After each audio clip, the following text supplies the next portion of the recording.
these 4 social workers come in and this girl comes up. And I'd got this weird feeling that night and I thought, shit's going to happen here. I just felt it. She went to me, yeah, it was okay, she said, but never even touched on the most important thing that's going on in my life. The next minute I heard this voice and he says, oh shit, here we go, son. You got to tell her the truth. So I'm thinking to myself, who's this? And he said, I'm my granddad. You need to tell her the truth because she's been to 6 psychics and they've glossed over the most important part. And I said, what's the truth? You need to tell her she's not getting married. Our future husband's carrying on with her best mate.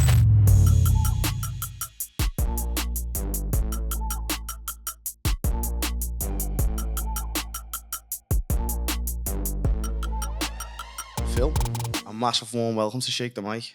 Thanks so much for taking the time to come in and join us today. Really appreciate it. Thanks for coming on.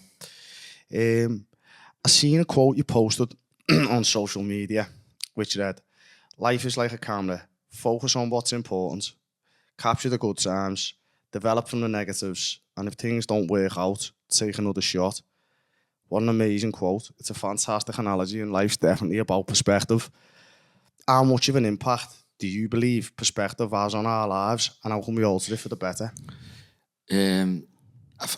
I feel without perspective, life's pointless because life's ever changing, and what do people want? They want to change, but they don't want to be the change. So it's like without perspective, you can't have change. You can't grow. You can't evolve. So it's all about the way you think. Does that make sense? 100%, yeah. Every situation can be looked at in a different light, can't it? Depending on your personal perspective. I could look at one situation one way and you can look at it from another, but it's just trying to take the best out of everything we can, can't it? I'd like to give you an analogy. It's not what you're thinking of. Do you know when you've been involved in an arrest or you've been a witness?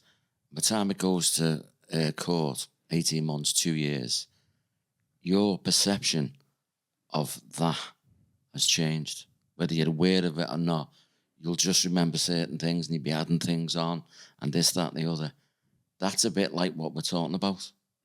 Because it's like, if you consciously can change your perspective or your perception of what you're going through, what other people are going through, it's like you'll grow and evolve. And forgive me, change is not always nice. It's not always comfortable. But isn't that what it's about? It's about getting out of your comfort zone. It's about evolving and growing and expanding. And that comes back to how we led into this. That's all about perspective. It's ownership as well, innit? Like taking responsibility for whatever it is in your life, and that's where I feel you get the most growth, when you start blaming things on other people, whether that be, outside events, stuff that's happened to you, something that's in your life. It's all down to ourselves, and the second we take responsibility and we accept that, I feel like that's where you get the most growth. And I'd agree with you. Incidents that I've seen, if me and you seen something happen to somebody now outside, someone got run over, if they asked me and you the same story, to relay what happened separately, and that you probably have a different story or slightly different what you recall. Everyone recalls something differently, don't they? And that's a reflection of our perspective. Yeah, and don't forget, to add to that, it's about your filter. We've all got different filters. I mean, I'm 63 now. I'm a little bit older than you. Just a little bit. Yeah, and I don't mean that in the way it sounds. I'm not saying, I know it all. I don't. There's loads I still haven't done. There's loads of things I still don't know. But what I'm saying is, because of my life experience, my filter's going to be different. And it might be better or worse than yours, depending on what it's. But it's about your filter. And if you take responsibility for your own actions and you don't blame anyone else, that's where the growth comes from. That's where you evolve. And that's why I've used that analogy of age, nothing to do with being better or worse than you. I've just spent more years maybe dealing with it, more crap. More circumstances. Yeah, great. That's a great way of putting it, yeah. Because life in a way is, you ever heard the words synchronicities? Yeah. Or coincidences. And I say to people, well, the word coincidence itself is like the opposite, because it means meaning it's more than one instance brought together. It's two incidents. Yeah, exactly. Or a number of incidents, numerous incidents. Exactly. And what I'm getting at is there's no such thing as a coincidence. It's meant to happen. Those things are meant to happen in life, because where you are at one stage and then where you are the following 12 months, and you go, how did I get there? That was an amazing journey, this, that.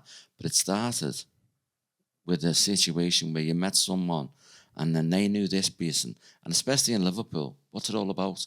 It's about who you know. It's not about what you know. So fate's inevitable, isn't it, Phil? No matter what, whatever sort of mapped out for us, I believe, like, you know, there's a guy who we know and he says, what's meant for you won't go round you, and it's true. You know, I believe whatever's supposed to happen does happen, and things don't. I believe there's such thing as a coincidence, but I don't think they happen by accident. You were meant to be there at that time, or you created that situation by your belief systems, by your thoughts, by your energy, by putting yourself in that place at that time, whether that be for good or for bad. I believe we've all got some sort of control over a lot of situations, whether that be consciously or subconsciously as well. Sometimes we don't realise we're having an impact on something, but you are. You got yourself there somehow, some way, but you just can't see it. Or sometimes certain incidents happen and you think, you can't work out why, but there's always a reason why. But just sometimes it reveals itself later on. Or sometimes it never reveals itself, but there was a reason why whatever happened, if that makes sense. Of course, because I feel there's a reason to everything in life. And it's like you've said there about we design, engineer our reality, whether that's conscious or unconscious. When you take full responsibility for your life, even if you don't like it, you are creating everything by the way you think. And it's like, if we go back to the original analogy about perception or perspective, in the early days when you're younger than you are, it's like you just do things on autopilot and you respond to circumstances and people, and it's like you go from one thing to another without really realising what you're doing. But you get to a certain age, and I want to bring this, your life goes in cycles of 7. I want to speak about that in a minute.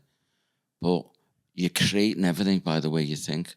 And if you don't change your belief systems, because some of your belief systems are crap. Yeah, basically. Yeah. And all your belief systems come from is your 7-year analogy.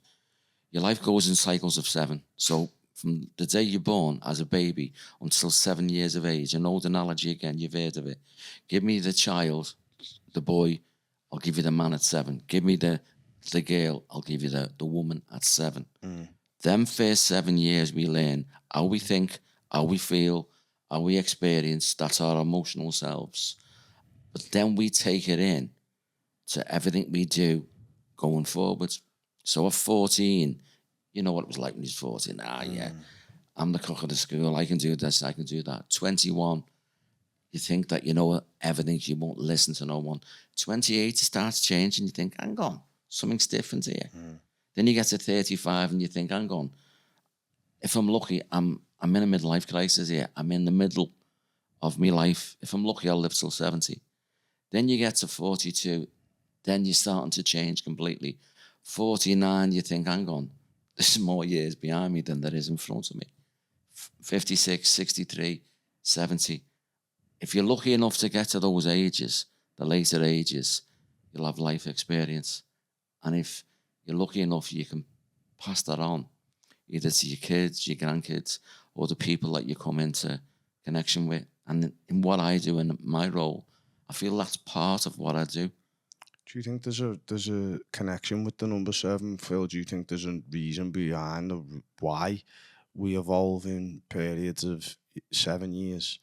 Do you think that there's a reason why it is 7 years, or why it takes that period of time for us to have that physical change? Because they do say, like, you know, show me the boy and I'll show you the man at 7. And like, if you've built good behavioural patterns, or like you've been, you're too young to build good behavioural patterns, but if you've been around the right influences and the right education, by the time you're 7, you've developed, well, you're ready to start developing. You don't need to be fixed.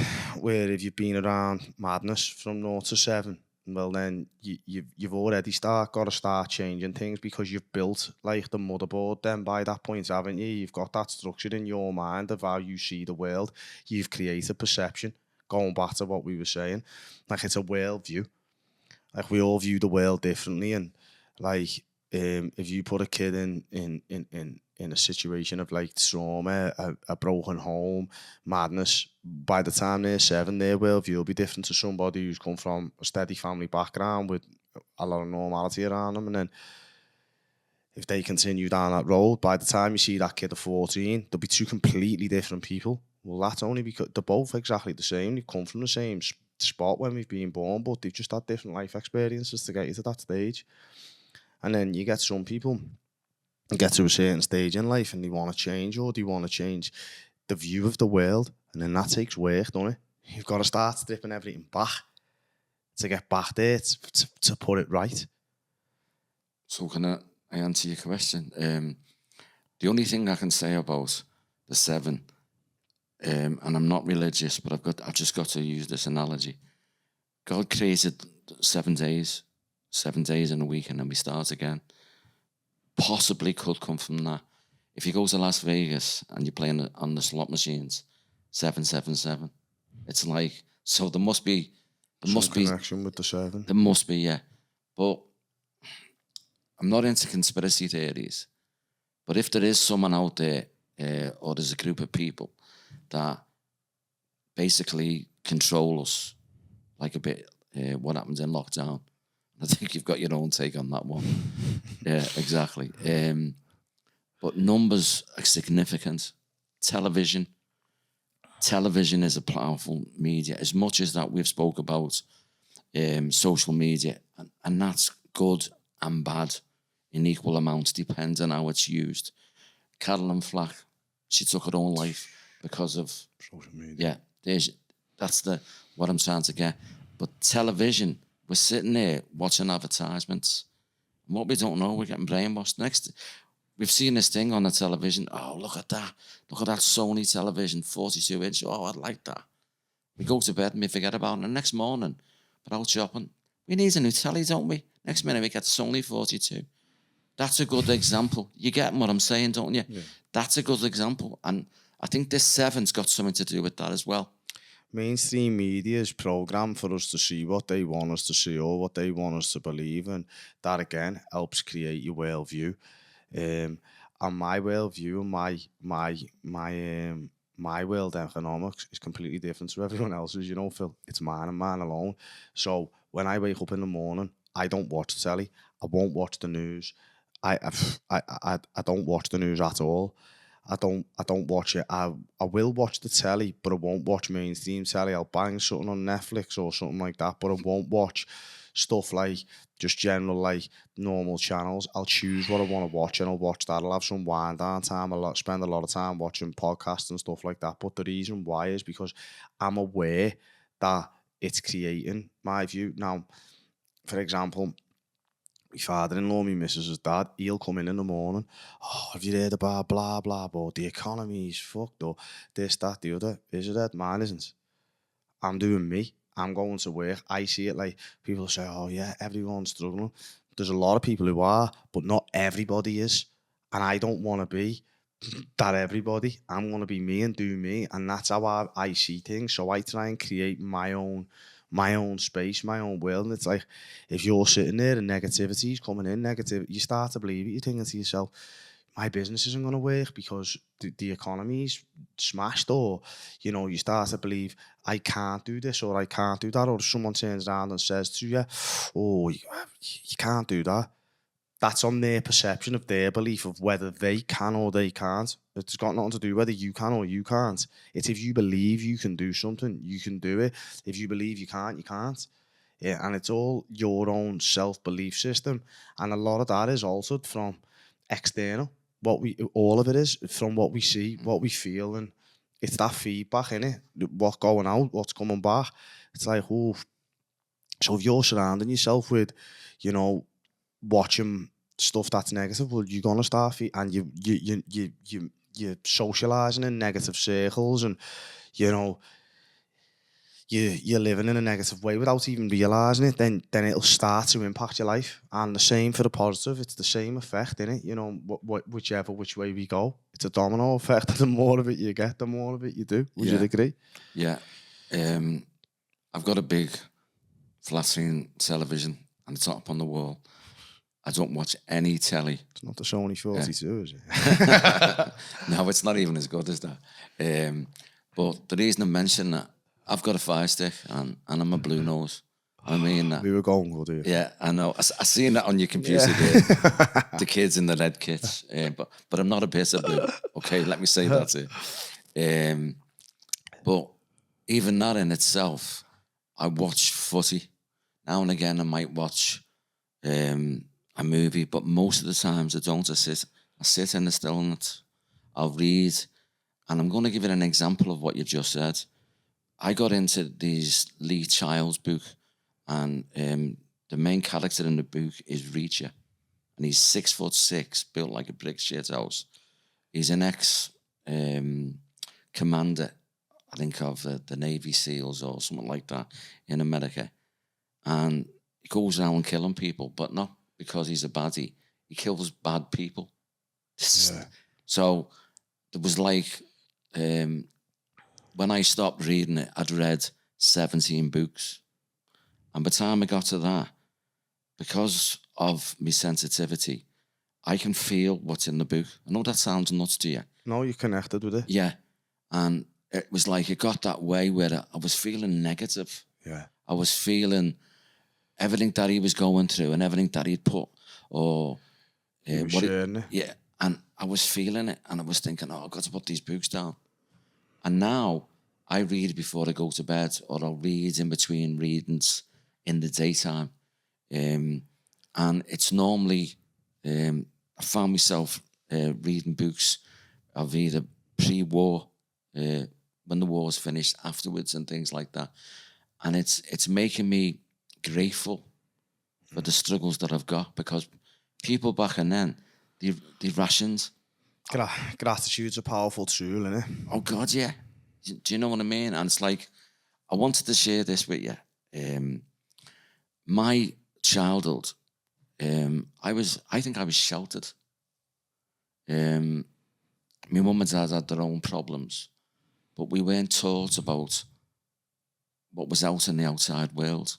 And I've got friends who they've had, some have had crazy childhoods, come from a big family, or their mum and dad weren't there, they were vacant for whatever reason, and then they got into drugs and this, that and the other.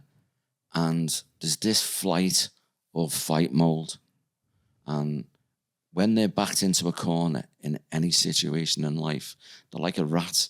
They find the way out. That's the flight mode. Me, all the way through my life, I'm a lot better at it now.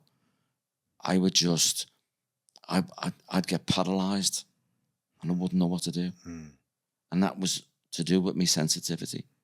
And lack of exposure. Yeah, and life experience. I didn't go on holidays till I was 30 odd. And I love travelling. That's another great perspective. It Travelling's for the soul, innit? Yeah, it is. Do you know what I mean? And it's like I hadn't been away for 10 years, and I went away 4 times last year. And I even went to see, what was his name now? That Irish singer. I can't think of his name, but I went to an open air concert, and it was pissing down like it is today. And you weren't sheltered. But to watch this guy, he's better live than he is when he sings a song. This guy's amazing. It's raw in it as well when you're outside in the open air and stuff like that, because you connect them with nature at the same time, and this is all very real, all these experiences, so you can actually, you're living. Exactly. And to get them experiences last year, after not being away for 10 years, I used to go away 2 and 3 times a year. And then... What made you put the brakes on, Phil? it wasn't so much I put the brakes on, life did. I went through a tough time. I had a breakdown. I had a full-time job and I'd done what I did, and I had to make a choice. So I left the day job, took a leap of faith, and I do what I do now, full-time. Okay, let's get a bit deeper then. Am I right in saying that you've been practicing and developing your craft for the past 30 years? Correct. So you're no stranger to the spirit world, are you? You just touched on your life before, spirituality, and like the current journey you're on. When were you born, Phil? I was born in 1960. What was it like? Where are you from? I was born and bred in Walton, in Liverpool. Yeah. What was it like in Walton in the 60s? It was good, you know. I mean, do you know when I go down there now? So my sister still lives down there, and I think it's not the same place. It hasn't really grown and evolved from when I was a kid. But I left in 1974, and I'd like to touch on why I left. In 1974, and I went to school. I was in Paddington in town. When was you born? 63? 60. So you were 14 now, weren't you, at this point? I was 14 at the end of the year. But when I was 13 and 4 months, my first loss, my granddad died. And I wasn't allowed to go to his funeral. And I kept having these recurring nightmares of going to his flat in Kirby. I think he lived in South Dean. And every time I got there, he would be sitting in a chair and I could look through the window and I couldn't get in. And it was like, I used to have this recurring dream over and over. And when people did get in, he was dead. That was the dream. Yeah, and that was the block between yourself and him because you couldn't go to the funeral and stuff like that. Yeah, because I didn't have that closure. Connection, yeah. Yeah. 6 months later, my brother took his own life. Wow. And that's why we left. How old was your brother? Let me say he was 10 days short of his 23rd birthday. He was 10 years older than you, weren't he? He was 10 years your senior. You were about 13, 14 at the time. He was turning 23. What was the cause? What made him do it? Do you know? Back then, being gay wasn't accepted. No. And my reality, because this leads into everything, what we're going to talk about. My reality was getting beat up every day because I was the queer's brother. That's what it was like in Walton. My mum, and this is not exaggerated, my mum would walk down the street and people would throw stones at her because her son was gay, or queer as they called it. What was I supposed to do? I didn't have beliefs around that. He was my brother. I loved him. Whether I understood it or not didn't matter. I stood up for my brother, and by standing up, I got battered every day. When he died, these same people used to come up and they apologised to me. So too late. It was in the Echo, page 2 of the Echo. He took his own life because the man he was in love with, he was involved in a car crash. His head fell off. I mean, the other man's head got severed off in this car crash. His head fell off. And he tried to take his own life a few times, but he achieved it. My mum, that was her second child she'd lost. I think she just gave up. And we got offered this new start up in Anfield, right by the Montrose Club. And it was the 20th of December, so I was 14. You've got a good memory, haven't you? A clear, vivid memory. I've got a memory like an elephant, trust me. And I wish it didn't, because when something impacts on me, it can haunt me as well. I get visions and I can see things. Again. Yeah, and it's like, and that traumatises me, or it has done. But we started afresh. And I'm going to relay a story that my mother told me. She'd given up, and she had pleurisy, and she was dying. Her spirit was just destroyed.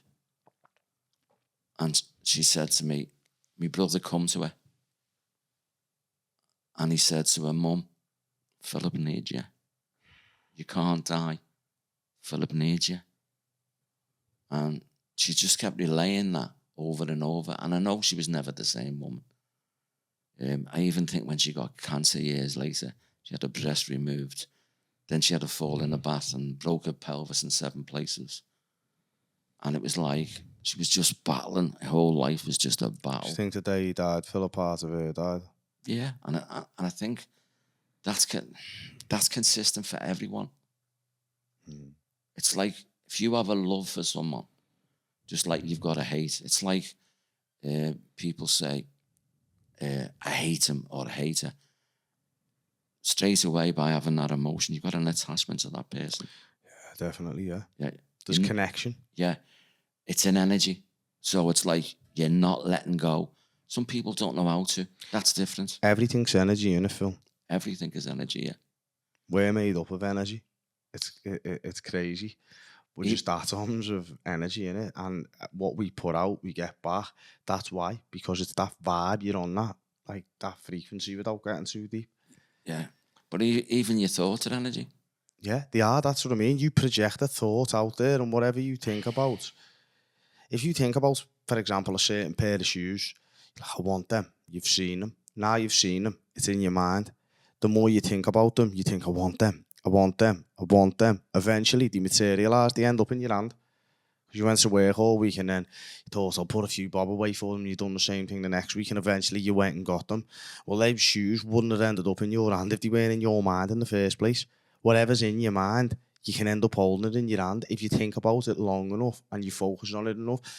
That's like an example of thought, but I'm saying where your thoughts go, energy flows, and it's the same thing. The more thought and more time, more energy you spend on certain thoughts, no matter what that may be, you end up getting something material in reality back for it, physicality. It's like, to touch on that, throughout our lives, we'll all have a mental health issue because of whatever's happened. But can you imagine living with a mental health issue day in, day out? And it's like what you said, you've got this thought and it goes round and round and round and round and round and round. And it's like you're stuck in that reality. And it's like, it is a good way of sharing it, just to go back to around the time, not so much when I was born, but that era. In working with the spirit world, what they teach me is, from that generation, they'd have a bad day.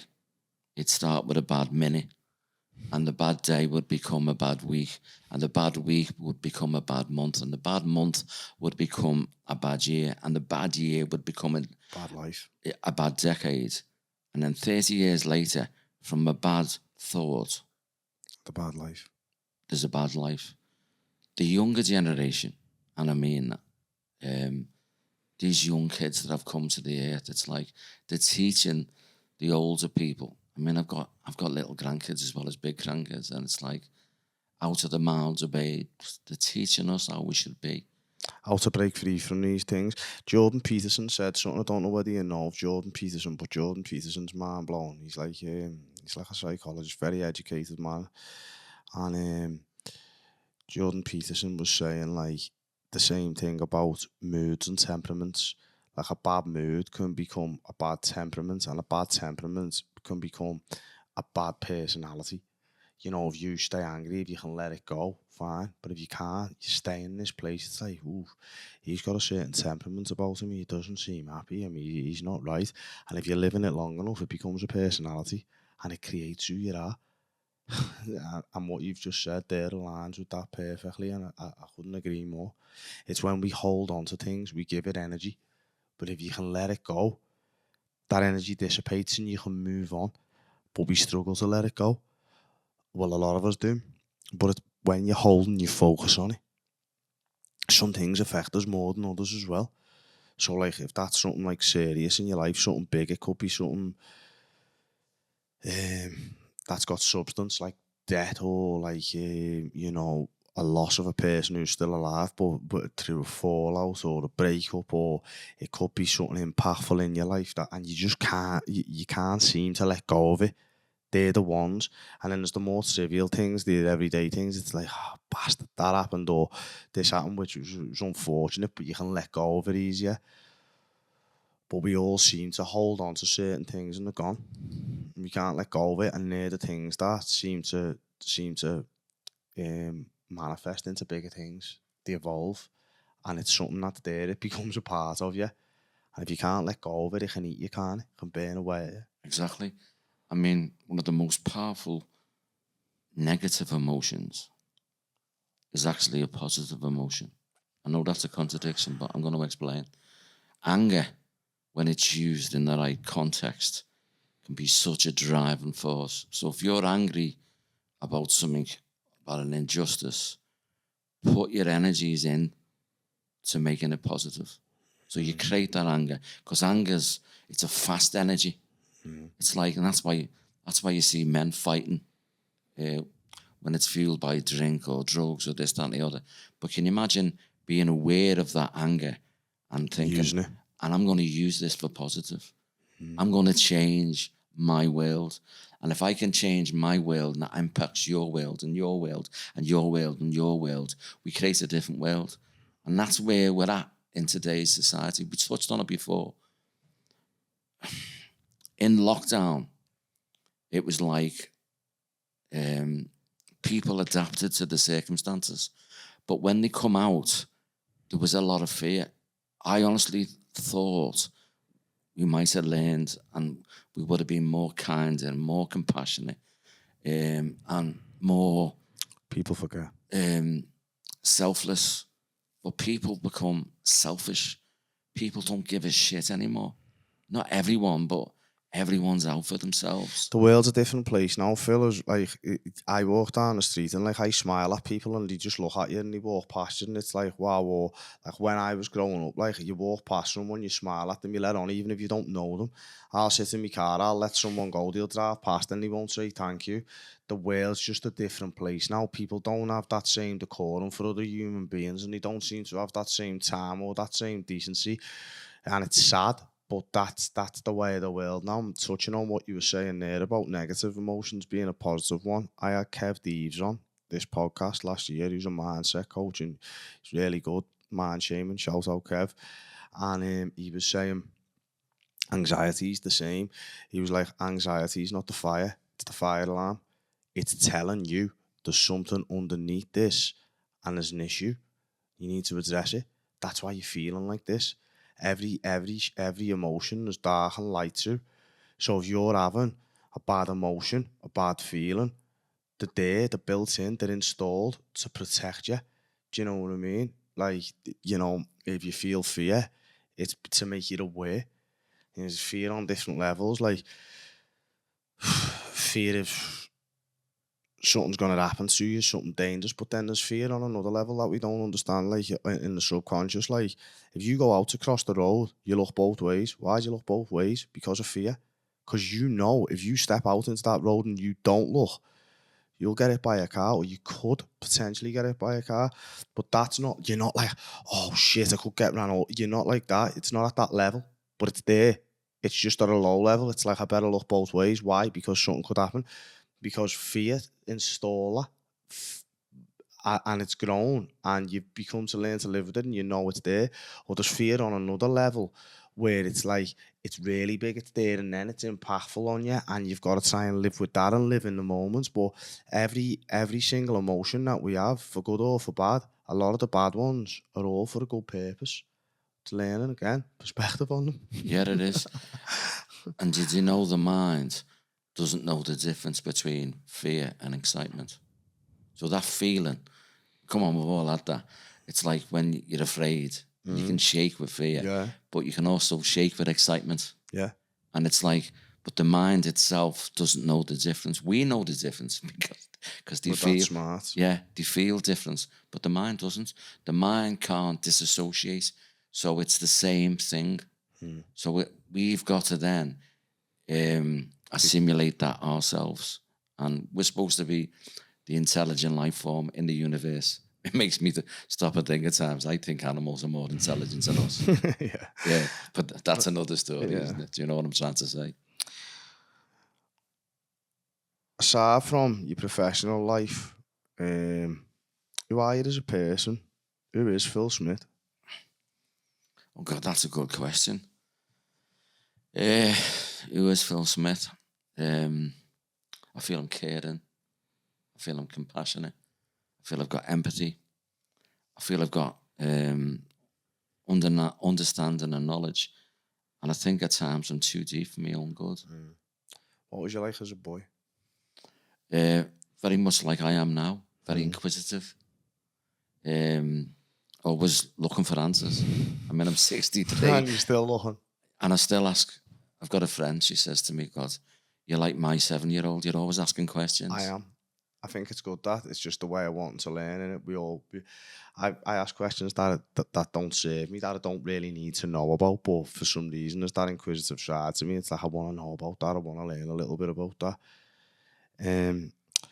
Upon leaving school, Phil, what was your occupational outlook? What was you thinking you were going to be, or what did you want to be? What was your aspirations at that point? You know, like boy to man type of moments.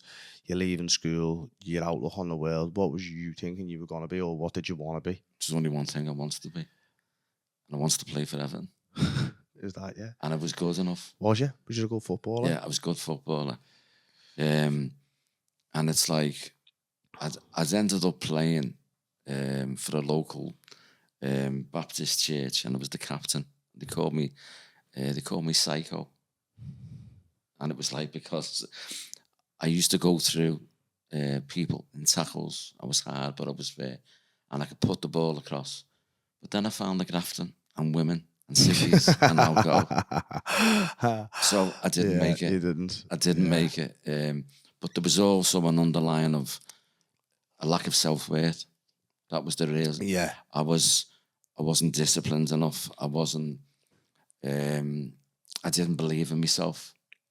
I knew I was good. But you didn't believe it enough. Yeah. It's like, and your self-belief didn't lie with your ability. Yeah, exactly. And the least little thing would knock me. It's the mind. It's a powerful tool, isn't it? And it can work for you or work against you. During a period of time where you find the grafting ciggies and women, which isn't a bad combination, depends again on perspective. Can you pinpoint a particular moment where you realised, or you had some sort of awareness that you had psychic abilities, or believe that there's more than what we can physically see around us, Phil? I'd like to answer that in two parts. I was constantly, on a conscious level, I become aware of it when I got divorced. I was going through a divorce at 32, sorry. How old were you when you married? I was 21. People got married young back then, innit? Yeah. I got married at 20, and I was 21 3 months later, and I didn't even celebrate it. You know, like everyone has a party. Yeah, my granddad got married on his 21st birthday on the day, St. Brendan's Church. Like back then, everyone got married young, didn't they? Yeah, exactly. So, 32, you got divorced. What happened? When was this moment? What was the catalyst to go, hang on a minute, I've got something here? Or I'd gone to me and my brother-in-law, because I used to be a pisshead. And I mean, looking back, and I know we're laughing about it, but I was burying what I had inside, which was this ability, this intuition, whatever it was. And we went to see a psychic, me and my brother-in-law, in the Devonshire. And he was on local radio Merseyside. And it's like, by the time we actually got to see him and he was doing the show, I was pissed as a fart. And he gave me a tenner back, and he gave me a pint of lager. So we just added fuel to it. and I had no awareness of this at this stage. Can you remember his name? Yeah. Do you want me to shout it? Yeah, tell us who it was. His name's James Byrne. Right. He was on Radio Merseyside with Billy Butler, and he's on Red Rose and the guys from Witness. That's all I know. Well, he was going on about, he said, I've got this man in spirit, and he's choking and this, that, and the other. And I was thinking, who the fucking hell's this fella? What's this all about? So I goes home to my sister and told her, and she said, why didn't you tell him you knew who it was? I said, well, it's only with us. She said, it's our kid who took his own life. He choked to death. So I thought, that soon sobered me up. So we decided to go to the local Spiritualist Church in town, Dolby Street, which is by the side of the dental hospital. And we went in there, and this was my first experience. I was sober as a judge, and they had a set of ribbons in a pile on a table, and they asked me to pick one. But before they done that, they asked me to clear my mind, and I thought, how'd you do that? How'd you clear your mind? So this medium, she showed me how. It's like she said, close your eyes and just let everything go and focus on your breath. Connect to your breath, it's a way of clearing your mind, and Phil. Yeah. That's what I try to do. Like, just connect to your breathing, and the more you focus on that one spot, it helps you clear everything else. So that's what I did. And then she said, I want you to tell me what thoughts or images come into your mind. So I've entered this new world, and it was freaky, but it was nice. So she said, so what are you getting? I said, well, I've got the name of Tony. I said, I feel this man, he drives for a living, but he falls asleep at the wheel. I said, he's married, happily married, but he has difficulties with relationships to other people. And she said, we got anything else? And I said, no. She said, okay. So this guy stands up. He said, my name's Tony. I'm a taxi driver. He said, I go into trance at the wheel. Feels like I'm there forever. It's just a split second. He said, I'm never in any danger, but it feels quite surreal. He said, I've been married for 37 years. And he said, I love her dearly. He said, but in relation to other people, he said, I don't get them. People are cruel. He said, I'd rather be around animals. And he sat down. And at the end, he come up and he shook my hand. It all began from there. Now Tony, literally, he lives around the corner from me. And I don't see him that often. I can go 8-10 years without seeing him. But whenever I see him or his taxi, I know there's going to be changes. It's weird. It was like he was in the taxi rank in the Asda in Smithtown Road, and I seen his taxi. And I seen him, but we didn't get a chance to say hello. We just waved to each other. And I had this oof. I thought, oh shit. Can it be a good change or a bad change, or don't we know, Phil? It depends on your feelings, which I'll explain. But this was the next day I finished with my girlfriend. End of, for good. Wasn't just a fallout. That was the end of that. There's other times when I get that feeling, but it's like butterflies, where I feel, wow, this is great. I feel like I'm floating. That's a good change. Sorry. Yeah. So that's a good change. And I'll give you an example. I've lived in different parts of Liverpool. When my dad died, I'd lived in just off Smithtown Road. I moved into my dad's bungalow in Kirkdale. I'd done all the affairs, and they told me I couldn't live there, so I had to move. Got a flat in, I think it's Oxford Road in Bootle. I lived there for about 6 months. And where do I want to go with this? Yeah, so my dad died, and I'd started to develop what I'm doing. So I filled in this application form for this job, and the job was in Olive Mount, or that's where you put your application. So I'm rushing. I'd got off the bus, I was walking down Mill Lane, and it's 5 to 3, and I'm panicking. I've got to be there for 3 o'clock. That's the closing date. Tony pulls up in the taxi, and he went, Phil, where you going? I said, I'm in a rush, so I can't stop. I've got to get to Olive Mount. Get in, he said, I'll take you. So he takes me to Olive Mount. He delivers me there. He said, I'll wait for you. I runs in, and it's 1 minute to 3, and I give my application form in. The following week, I was successful in my application. So I went for an interview, and he said to me, at this time, you haven't got the relevant experience. Would you go on the bank? I said no. Instantly said no. Week after, I comes home after being out, and there's a message on my answer machine. And it was actually a phone. It wasn't a mobile phone. Yeah. It was the landline. Yeah. And it said, please leave a message. Hiya, Phil. It says, we'd like to offer you the post of support worker. So don't forget, they told me I wasn't qualified. They offered me bank work, and I refused without even thinking twice. And I got the job. And in some parts, it was to do with Tony. And it's like, it's weird the way things are. I wanted this job. I believed I could do it, even though I'd never done it before. And I did, and I got it. And even that environment, it was like, I've always been sensitive, and it roughened me up in a lot of ways. And it was, see, what most people don't realise, being spiritual is not being a psychic and a medium. Being spiritual is it's a way of being. It's a lifestyle. It's who you are. You're not a human being having a spiritual experience. You're a spiritual being having a human experience. That's why I call this place, not your building, this world. This is the shithole. This is where we learn. Most kids, including us, we leave school and we can't wait to leave school. But we're leaving school to go into big school. That's what life is. Yeah, you've just landed in a big school. Exactly. Yeah. And that's what I'm saying to you. I really mean this in no way disrespectful, but I haven't got a clue about the spiritual world, clairvoyance, or the ability to give someone a reading. And the reason why I say this is because I'd never sit here and pretend to know something which I've got no knowledge of, as it's misleading to yourself and also the viewers. So I like to try and be transparent and keep things organic. So this is going to be an eye-opener of an episode for me, and it's something I can definitely learn and take something from.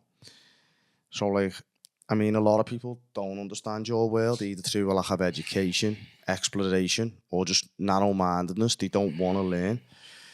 Can you try and dumb it down and tell it to me in the best way possible, like the world you're in, of a psychic or a spiritualist, and exactly what it is you do, Phil, and how you connect with people? Well, first and foremost, I'm a medium, which means that's between two worlds, isn't it? I'm just a conjurist, if that's the right word. Can't always pronounce certain words. But it's like a medium means... Like what? A conductor, Phil? Like you connecting two worlds? Yeah. You're passing a message on? I wouldn't sit here with you, even though we've only just met today, but I feel like I've known you all my life. And that's a good feeling for me. What I do is, I would never, ever say I contact the dead, because I don't. That's not what I do. But spirit come to me. Spirit talk to me. And there's two different aspects to what I do.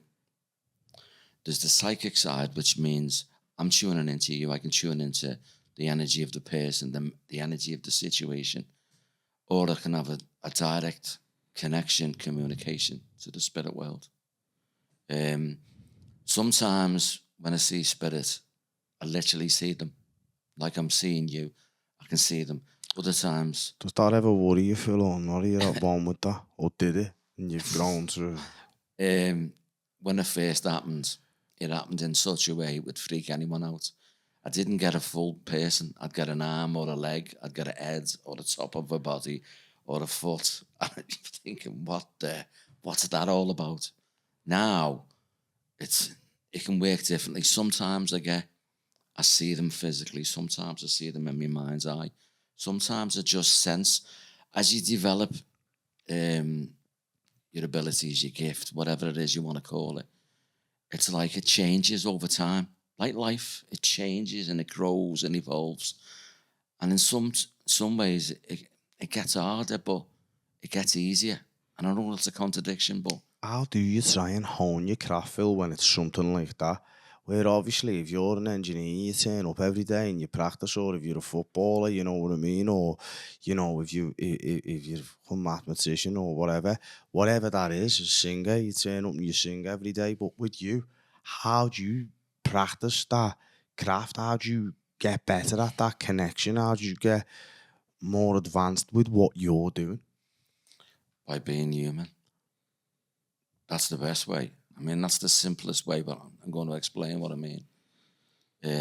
Living life every day, because I'm very much even though I'm a man, I'm quite sensitive, and I'm living in feelings on a daily basis, 24 hours a day. I think we all are, but just some men express it more than others. Or some of us are more aware of it more than others. When looking back on my childhood, and I didn't know I was like the way I am or what I've become, I always knew what was going on with my mum and my dad. And I lived in a household where it wasn't my mum that said this, it was my dad. You should be seen and not heard. Heard that before. And can you imagine saying that to your kids now? They tell you to shut up, wouldn't they? Yeah. And so they should. No disrespect to you or your children. We shouldn't shut children down, but that was my dad's way. That was what happened to him with his mum and Do as dad. I say, not as I do. Oh, God, yeah. He was a hypocrite, yeah. Yeah. But my dad, he got rheumatism. He had both types, and he had it in his skull. Can you imagine that? He had these pains in his skull 24 hours a day. And he said to me, when I'm in pain, I see colour.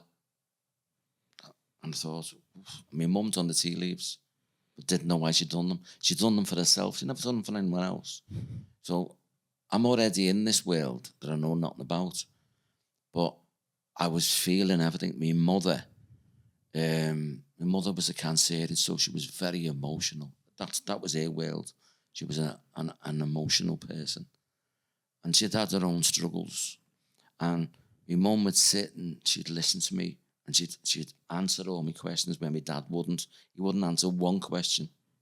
When my mum used to try, even when I used to ask her about sex and this, that, and the other, and she got all uncomfortable, she'd try and answer, unless she was having a bad day, unless she was going through a bad time because she had mental health issues. And when she did, she'd shut down and she wasn't available, and I couldn't feel those feelings and those emotions. I felt her pain and all this darkness, and I didn't understand it. And I always felt abandoned. So at 63, I've still got abandonment issues. I can see that in you when you're talking to me now. Yeah. Well, I can see the pain in your face as you're telling me. Thanks for acknowledging it. But it was more, that's how it started, but I wasn't aware of it. And then when I went to Dolby Street, and then I didn't like what I was seeing there. Seeing all these gifted people that could do what I was going to be doing. And it's there to help people. But there's too many people betraying each other or saying nasty things or stabbing it. And I thought, I don't want this. So I left that movement and I become a Reiki master. I become a Reiki healer. And then all of a sudden, everything opened up. I could just touch someone. And I was getting all these visions. But that took me back to when I was a child. I had a mother and two sisters that wanted to hug the life out of me. And if they come near me, I'd run down the street. But I didn't know why then. And even after I got married and I'd come into this world now that is my world on a daily basis, I went into counselling. And I never went into counselling because I think I've worked through my issues to a degree. You've just seen the pain in my eyes. So that tells you I've still got my issues. But when I look back on it, I went into counselling to separate my stuff from other people. So I'll get stuff and I can get a message for people, but that message is coming through my reality. So I've got to be clear that what I'm giving out is not my stuff. So that's why I went into counselling. Do you think helping them helped you? I'd like to think so, yeah. I'd like to shut off filter for you to be able to put your energy into something, and takes away a little bit of what's coming in because you're putting it out more. You're helping people, so you're not thinking about your problems. You're thinking about theirs, and you're trying to work through things with other people instead of trying to work through your own issues. It just it buries it a little bit for you. To a degree, yeah. But let's go back to energy to answer that. Energy comes in and energy goes out. Energy, even though it changes and it grows, the past, the present, and the future, they're all linked in together. You can't get rid of energy. You can manipulate it, you can change it, just like you can circumstances. You can do that. But it's relentless. It doesn't go. It's there. You could try and move it or try and work with it, but it's ever flowing. It's coming. Yeah. It's going. You've got to learn how to try and control it if you can. But sometimes it can't be controlled. It can't be contained. You've just got to flow with it. Go with it. Yeah. But that's a bit like when you've got emotions in a situation. It's like, and this has been on my mind for the last, say, 15, 20 minutes. Sure. you look at what happened to James Bulger. Okay. Shocking incident. I was just going through a divorce then, and my lad, he went missing. And he was with his mum, and it was in the precinct. He was old enough to understand to go to the security guards, and they put it over the tannoy that his name, and he lost his mum. So he was reunited. And then they started wearing them bands on a lead. Do you remember them? Yeah. So there was that, and what Jamie Bulger's mum and dad went through. And then there was that situation with the black lad, Anthony. And he was from Chillwall or something. I think it was Heighton. But what I'm getting at is the way, and this is not a judgment, this is just human nature. The way Jamie Bulger's mum and dad went through that, angry and bitter, and they had every right to feel everything. But then Anthony's mother, she forgave them. And you know, I hope I'm never in that situation. I still can't get my head around, because of her faith, because of her religion, she forgave these people that murdered her son, this child she gave birth, she gave life to. That must be an unbelievable gift to be able to do that. Strength. That's the word, yeah. Strange, isn't it? It's hard to try and get your mind around that. You know, that someone's got the ability to do that. Because it's human nature, you wouldn't. You'd be angry and you'd want to do something about it. But some people are gifted, Phil, and some people have got different space or different mind, different strength and different abilities to be able to try and, you know, look at things in a different light. And it all stems back to what we were talking about at the start, and that's your perspective on things. And again, it's a similar situation and two completely different perspectives. Yeah. Life's funny, it's strange. What's your mission? At one stage, maybe as I got older, I realised I can't do it. But I wanted to change the world. Sounds real. Never say never. It's a big statement. But to change the world, I've got to change my own world. We change the world by little things every day, don't we? Yeah. Small steps. Changing ourselves. Yeah. Small steps lead to big things. And you've got to start somewhere on a journey. When you say you wanted to change the world, try and put that into trying to look for the word. Try to explain what you mean when you say you wanted to change the world. In what way? The only way I could do that was by helping people. And what's your mission now? It's still to help people. In what I do, it's not just about, but it's part of it. If I can give people closure, if I can help people with acceptance, because death, grief is different for everyone. Here's an example. When my dad died, I'd started level 2 counselling, and there was other people there that had lost mums and dads. But my relationship with my dad at the end, I got closure, and we forgive each other for what we went through. And I helped him not to be afraid to die, because my dad was afraid to live. But at the end, he wasn't afraid to die.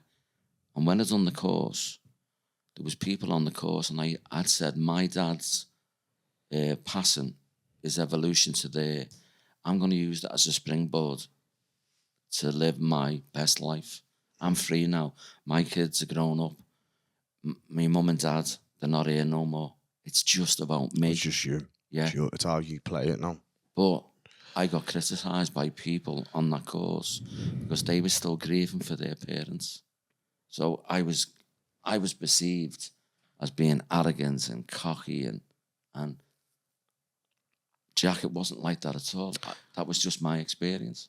And again, it's just your view, and it's how you can use it for yourself, and trying to use something negative to turn into something positive. And at the end of the day, it is just you, and it's down to you. It's how you play it. It's what you want to do with the time you've got in it. You know, and that's entirely up to you. That's your choice, and we can spend it like looking at yesterday, or you can spend it trying to work on something and trying to build something for today, because today's all we've got really, and tomorrow's not promised anyway. So we can only work on what we've got today, and I think that's an inspirational outlook to have, and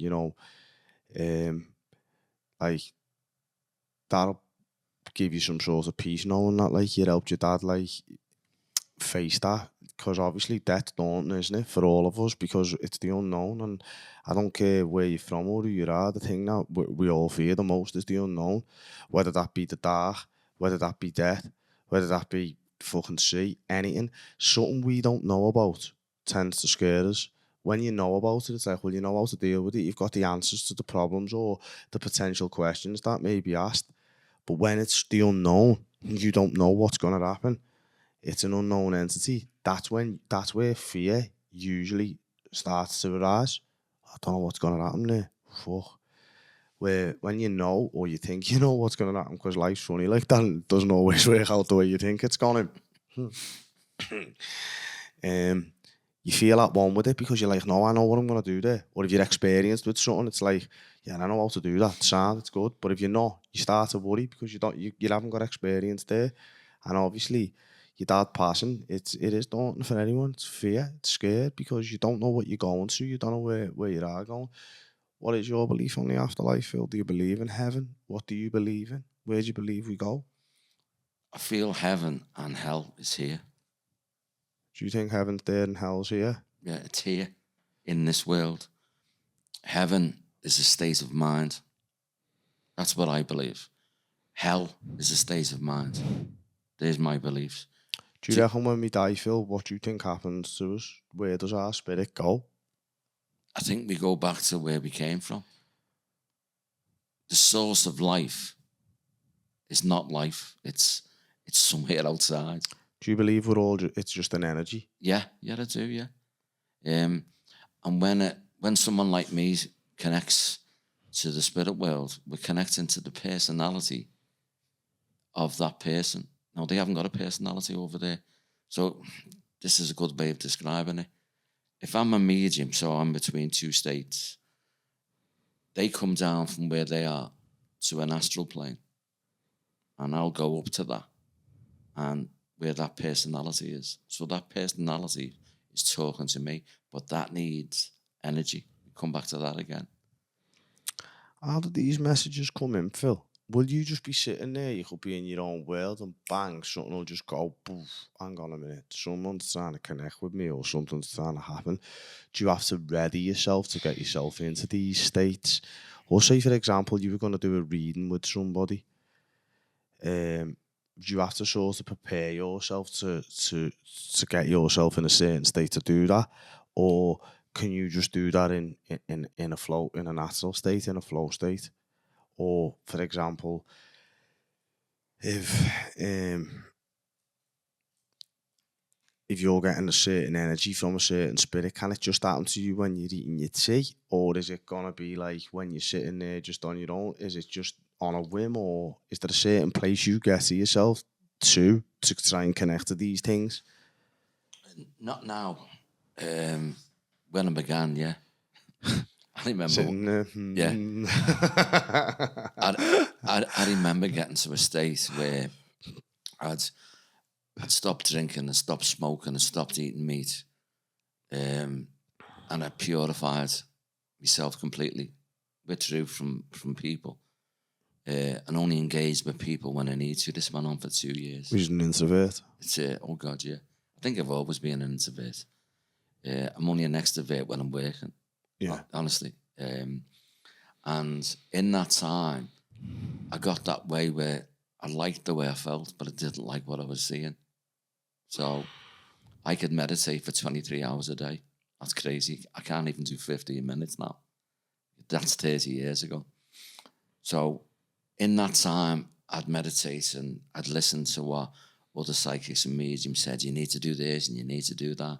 And I've got an ever-inquiring mind. And I'd get these images and these visions and these feelings and whatever. And I'd try and interpret them. And in some ways, that's the worst thing you can do. Now, 30 years later, I just sit in that space with the person. I don't tune in. because my mind's always busy. So it's like, but I could be just sitting there. It's like I was watching the footy, the last Everton home game, and I just put it on. I was talking to my mate on the messenger. I said, look, I'm going now. I said, the match has come on. I said, I've got someone here. And I said, oh, it's my dad. My dad's come to watch the game with me.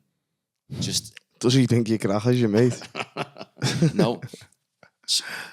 All my mates know what I do. Yeah. It's like I've got male and female friends. I've got one big guy and he looks like Richie. He's 6'5" and he's built like a big shit house. And it's like, first time I met him, I give him a message and he burst out crying. Imagine a big hard case. Yeah. And I'm thinking he's going to hit me here. Do you know what I mean? And he didn't. But we've been mates ever since. Do you attract all walks of life, Phil, with what you do? Yeah, I do, you know. Do you know what surprises you? It did surprise me. Yeah. I can attract some of the hardest cases in Liverpool or even on my travels, wherever I've been, and I've been treated with the utmost respect. Yeah, because of what you're doing. Yeah. It relates to them. Yeah. It's like, oh, I can say or do something. Or I can put them at ease by something I say. Because it's like people have come for readings and they've gone. On my website, there's testimonials. And I remember this woman said, as soon as he entered the room, he put me at ease. And I said, well, what did I do? It didn't do nothing. She said, it was just your energy. Your energy, how she felt around you. Yeah. So then it was easier for her to sit and enjoy the experience. Because can you walk us through like a typical reading, Phil, like what you do during a reading, just like as standard? Someone comes into the room, you sit down, what happens? There's different experiences, but let me give you the good ones. You will talk about the bad in a bit because I was going to ask you about that. Okay. So this one knocks at my door and I says to her, I said, come in. I said, I've got your dad here. She just looks at me. Never met this woman in her life. And she said to me, my dad said, your dad's in spirit. I said, he passed with a heart attack. I said, he was here 1 minute and gone the next. And she went to me, what the fuck? I said, how did he know that? I said, come on, sit down. And I just went, and I just give her all this information. And she starts crying at the end, which is normal. Not everyone cries, but yeah, but they can do. Yeah, it's a release. Yeah. That someone's just made sense of their madness. Because most people, including me and you, when we're going through some bad times, it's madness. We're going through madness to come out and to the good stuff. Yeah, it's trauma. Yeah, but it's like, and this is a great analogy, and I don't go to the gym, but I remember a guy that used to come to me and he'd become a BT, and what he taught me was, he said, when you go to the gym and you work out and it's like your muscles break down, the trauma, but they've got the trauma to heal. You've got to break yourself down to build yourself up. Yeah, and it's the same with what you just said about a reading. It's like you've got to be traumatized to heal yourself. You've got to start, there's a beginning and an ending with everything. But that's a good experience. What tools or methods do you use to try and connect to the spirit world, Phil? So if I'm sitting down with you and you're giving me a reading, how do you try and connect with that? Well, I've got no tools. Only me. I've never used cards. So what, you just get a feel, you get a vibe, you get an energy? Yeah, I mean, that one I've just experienced, the man was there. Other times I haven't always got something. How do you handle sensitive information that comes through during the reading? Yeah. So, have you ever encountered a situation where you felt it was inappropriate to share certain information, or someone's come through and you've thought, oh, don't really want to say that, or don't, there's something there and you don't want to share it? Have you ever had them experiences? Yeah, because of the people that will come through, and then I've got guides as well. If I feel uncomfortable with it, or because there's one thing I never want to do, I never want to hurt anyone, and that's because I've been hurt, like us all, over and over again in my life, and I don't want no one to experience that. But sometimes the spirit can be insistent. So I'll say, well, okay, can you give it to me in a certain way? Because people come to me for the truth. So for good or for bad. Exactly. And here's your bad. You said you want a bad experience. But it was actually a bad experience that became a good experience. I used to live in Oral Park. It was the only house that I'd ever bought and I owned. And there was these 4 social workers come. And the one I was with at the time, it was like a social life. She'd sit and talk to them after I'd read them. So these 4 social workers come in and this girl comes up. And I'd got this weird feeling that night and I thought, oh, shit's going to happen here. I just felt it. So she comes up and does the reading. And I says to her, I felt dead happy because I was in the floor when she went to me. Yeah, it was okay, she said, but, you never even touched on the most important thing that's going on in my life. So next minute I heard this voice and he says, oh shit, here we go, son. You got to tell her the truth. So I'm thinking to myself, who's this? And he said, I'm my granddad. You need to tell her the truth because she's been to 6 psychics and they've glossed over the most important part. And I said, well, what's the truth? You need to tell her she's not getting married because her husband's carrying on, her future husband's carrying on with her best mate. So I've got this anxiety in my chest and I'm thinking, how can I do this? Before I had a chance to think about it, it was out. And it was fucking murder. She called me fit to burn, you this, you that, blah, blah, blah. That means a lot. Yeah. Mates. I just picture you now sitting at this table. She's kicking off. The next thing is, the 3 mates run up the stairs. And they go, sorry, Phil. In that moment, I knew exactly what the sorry was about. They fucking knew. Ah, yeah. They brought it to me to tell her the truth. Yeah, to tell her the truth. And then I read the other train come down and I went, how are we? What she say? She changed the tune now. And she went, sorry, Phil. And I said, does it make sense? She said, well, it makes sense why I kept going to all these psychics. And no one's ever told me the truth until you did. Yeah. So, story goes, it's like the other 3 apologised to me and I'm sitting there scratching my head and I'm thinking, but that's human nature. Yeah. It's like human nature is, let's give someone else the responsibilities to give the bad stuff. Yeah, exactly. So, and don't forget, I'm not involved in this situation. So anyway, 6 weeks later, I used to have a habit of, because I drove, I wasn't exercising properly. So when I was off work, I'd get up and I'd walk down to the train station. They had a little kiosk and buy the paper when you could buy papers instead of going online. Yeah. So I comes out there and there was roads off where I lived. And this girl comes out and she goes, hiya, Phil. And I went, all right, love. So it's one of these social workers from that nice I've just explained. I said, how's your mate? And she said, well, she didn't marry a fella. And the reason why she was going to get married, the wedding cost 18 grand. Now, this is 20 years ago. 18 grand was a lot of money. She cancelled the wedding. She got all her money back. And she obviously never spoke to her ex-fella and her ex-best mate ever.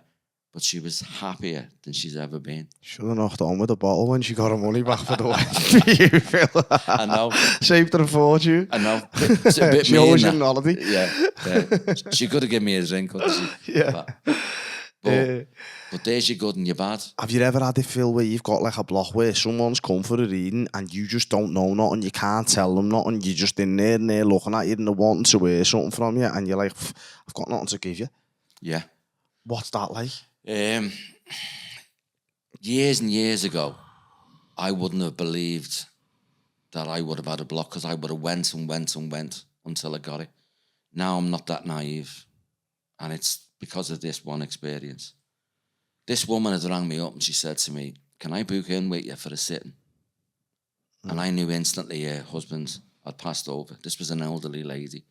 And she said to me, can I let my daughter sit in? And I went, no. instinctively went no, but I let the woman talk me out of it. And in the end, I allowed her daughter to come with her the following day. That was a big mistake, but it was a massive learning curve. Yeah. So I'm sitting there and I've just got all this fluffy stuff in my head. And no matter what I'm saying, it feels like I've got all this bullshit coming out of my mouth. I just couldn't I couldn't put anything together. Because I can always, sometimes the spirit will go round the houses, they'll go round in circles, but at the end of it, it makes its own sense, like a jigsaw puzzle. But this, nothing. Anyway, she went to give me my money and I said, I can't take it. And she said, why? I said, you didn't get what you needed. None of it makes sense, does it? And she said, no. I said, no. I said, I'm sorry. I said, I don't know why that happened. The daughter's sitting next to me and she said, come on, I told you, you need to get on with your life. You need to pull yourself together. And it was like I'd been in this cave where I couldn't get nothing. And as soon as the daughter spoke, I was free. Why am I telling you that? Because then I knew the daughter was blocking me. The daughter didn't believe in it. Yeah. She had no patience with her mother's grieving. She just wanted to get on. And she wanted her mother to do the same. But the mother, she was heartbroken. She missed the man she loved. But I'll tell you this. If the daughter hadn't come, I wouldn't have got blocked. The daughter blocked me. Did you ever get her back, the woman? No.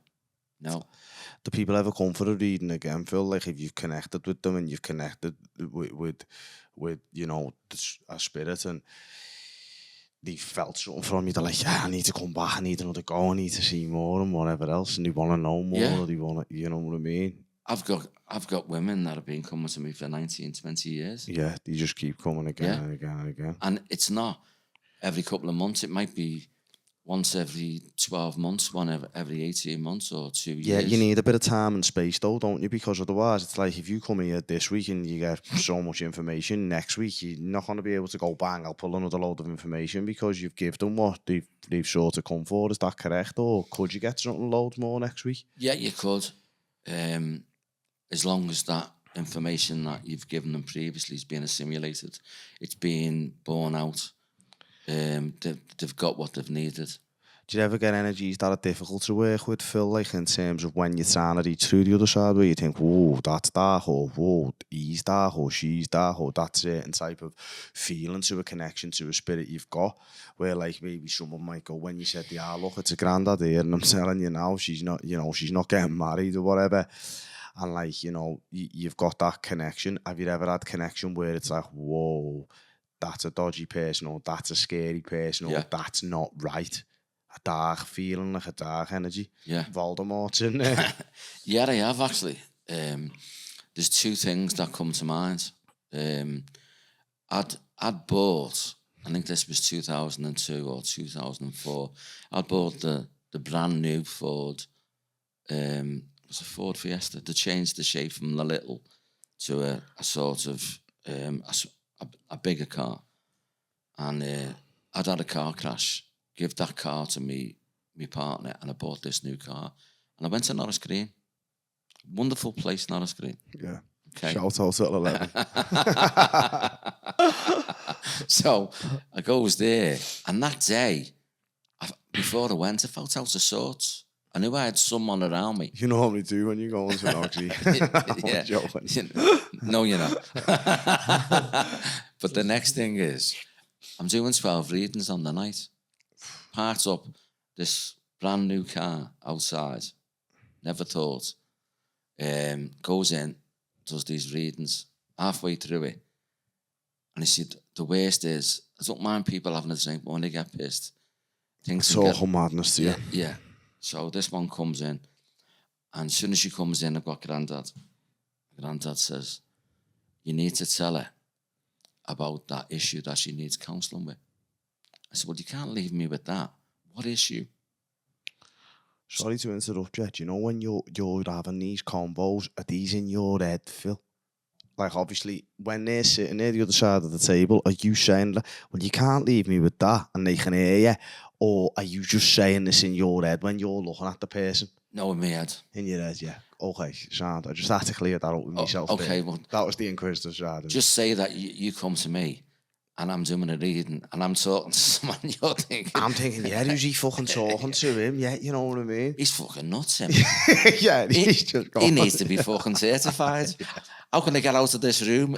Yeah, no. Before he loses the plot. I didn't know how. Yeah. You know what I mean? I didn't know whether you said no, I speak it out loud, or whether it would be in your head. So it's in your head. You're having this convo anyway. So we're granddad there, and he's saying, listen, you need to tell her about this issue. And you're telling them, listen, you can't leave me with that. I need to know more. Go on. So I sent her and I said, so what's the issue? So, well, she needs counselling for the abuse. So I said, what kind of abuse? He said, that's all you can give it, because this is going to escalate. I said, so you're putting her on my toes. He said, but this is what she needs. So starts doing the reading, got her comfortable. She starts relaxing. And I said, I've got your granddad here. And he's telling me that you need counselling. She said, well, what's he need counselling for? So for the abuse. Fuck off. I'm thinking, what the fuck? There's no need to laugh like no, it's funny now. It wasn't, but it wasn't at the time. And when I tell you what happens at the end, you'll soon see why it wasn't funny.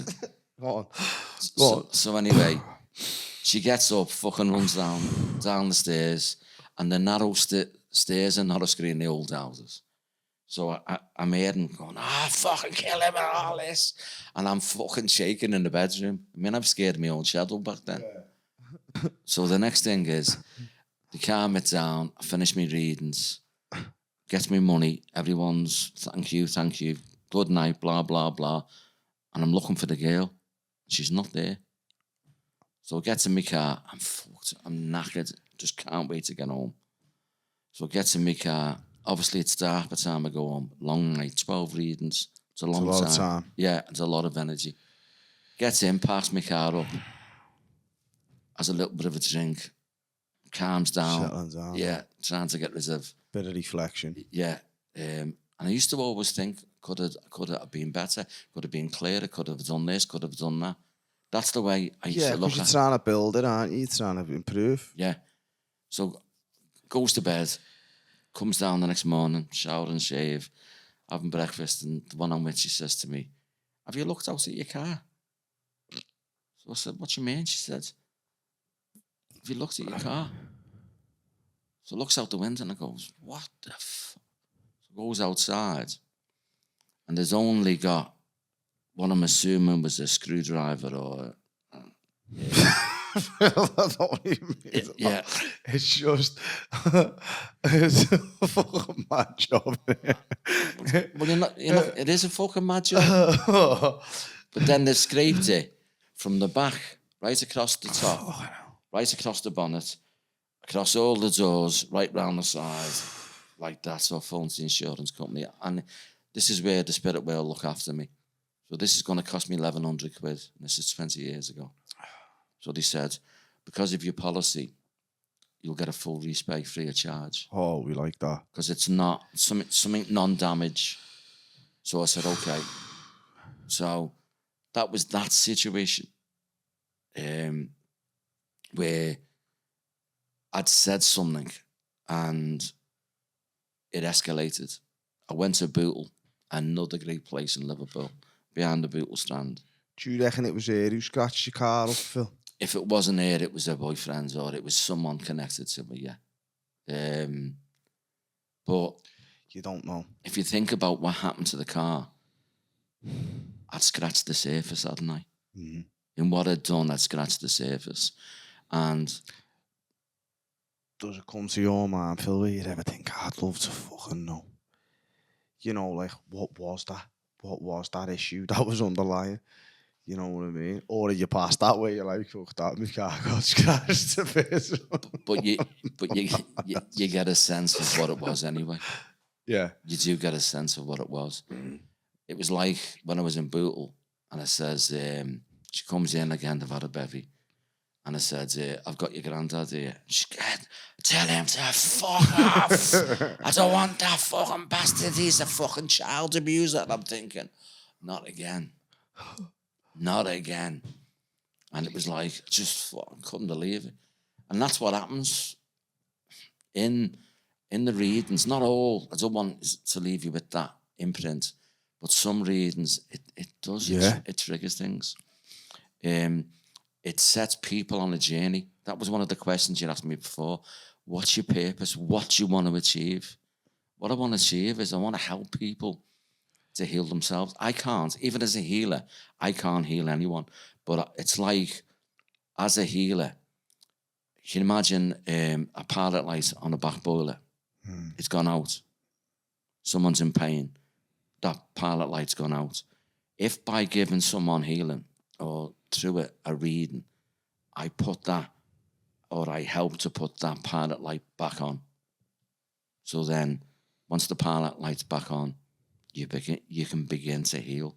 And the person does the healing for themselves, whether they get counselling, whether they find a way of coming to terms with what's happened to them.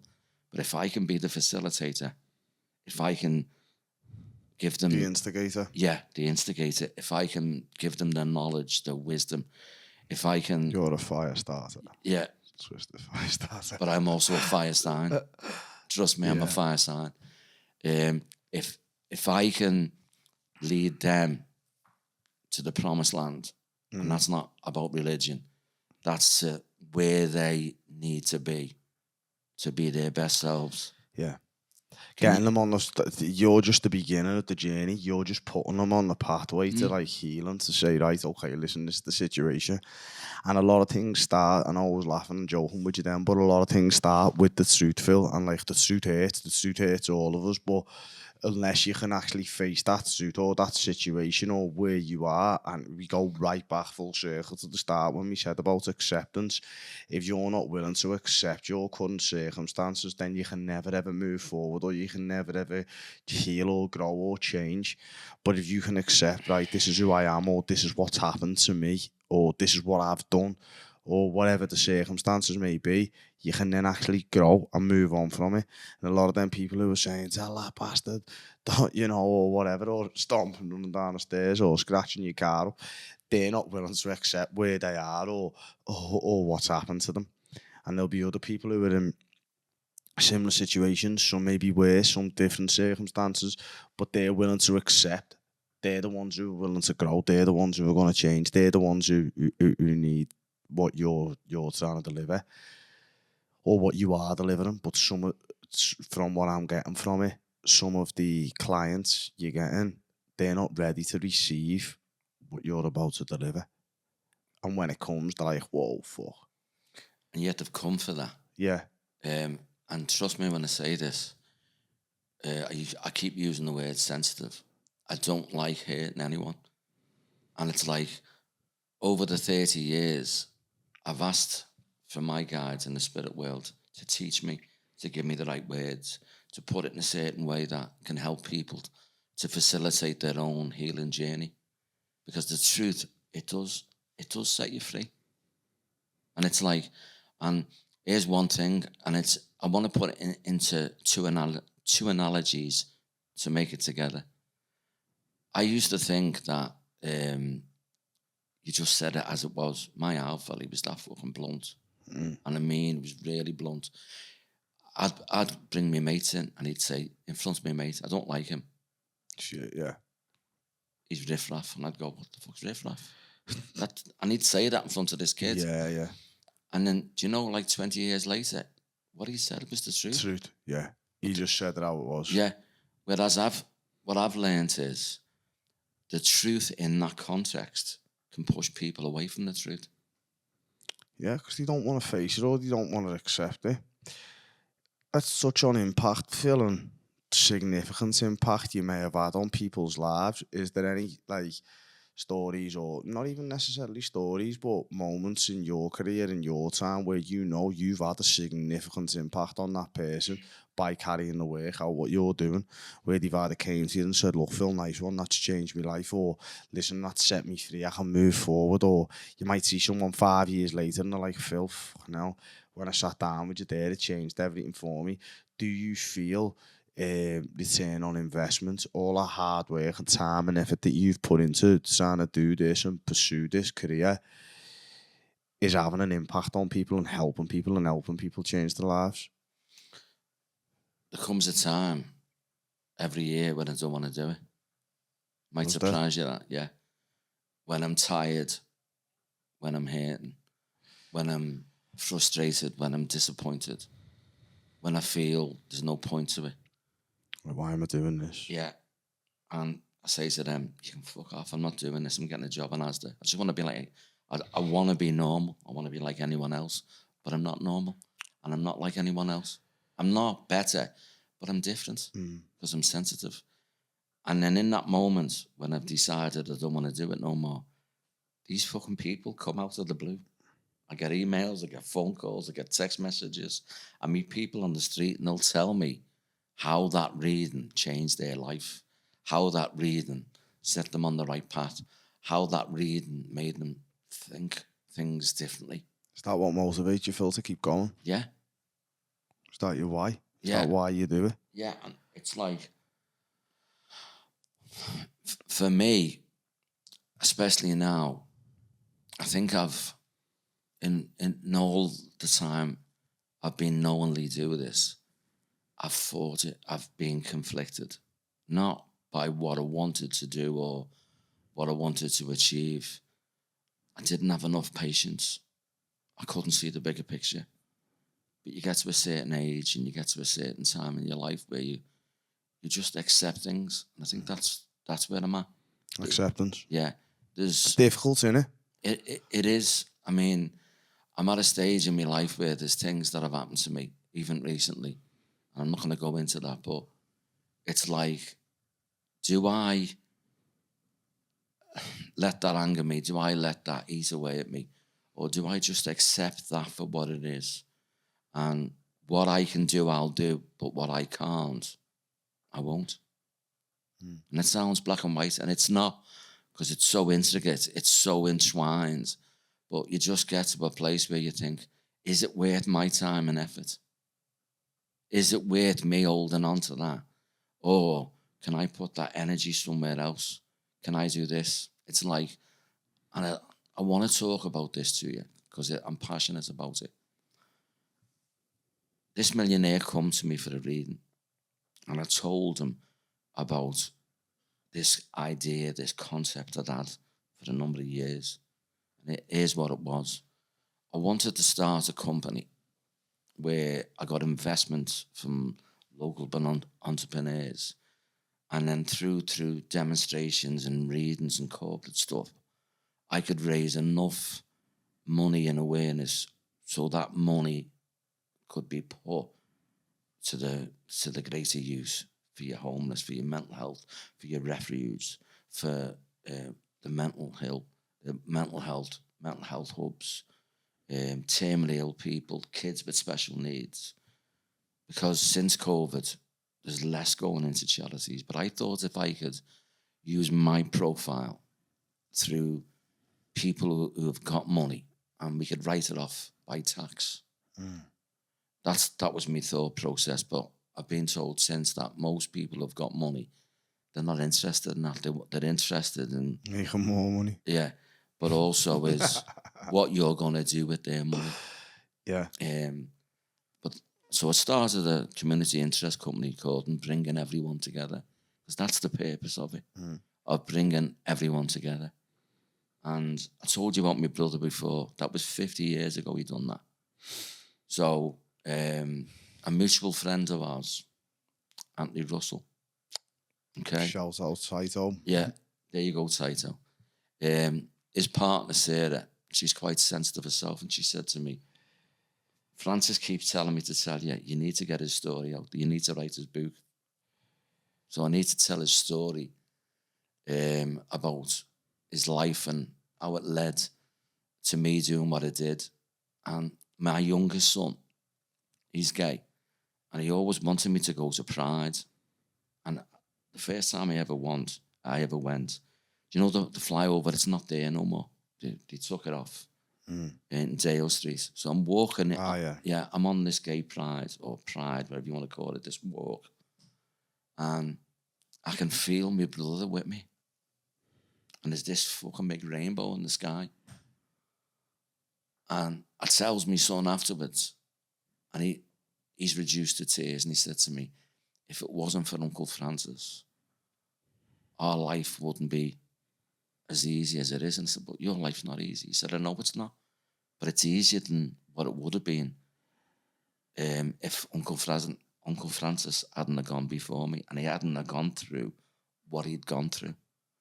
But that day, walking across that flyover with the gay community, I knew he was walking alongside me, and it moved me to such an extent.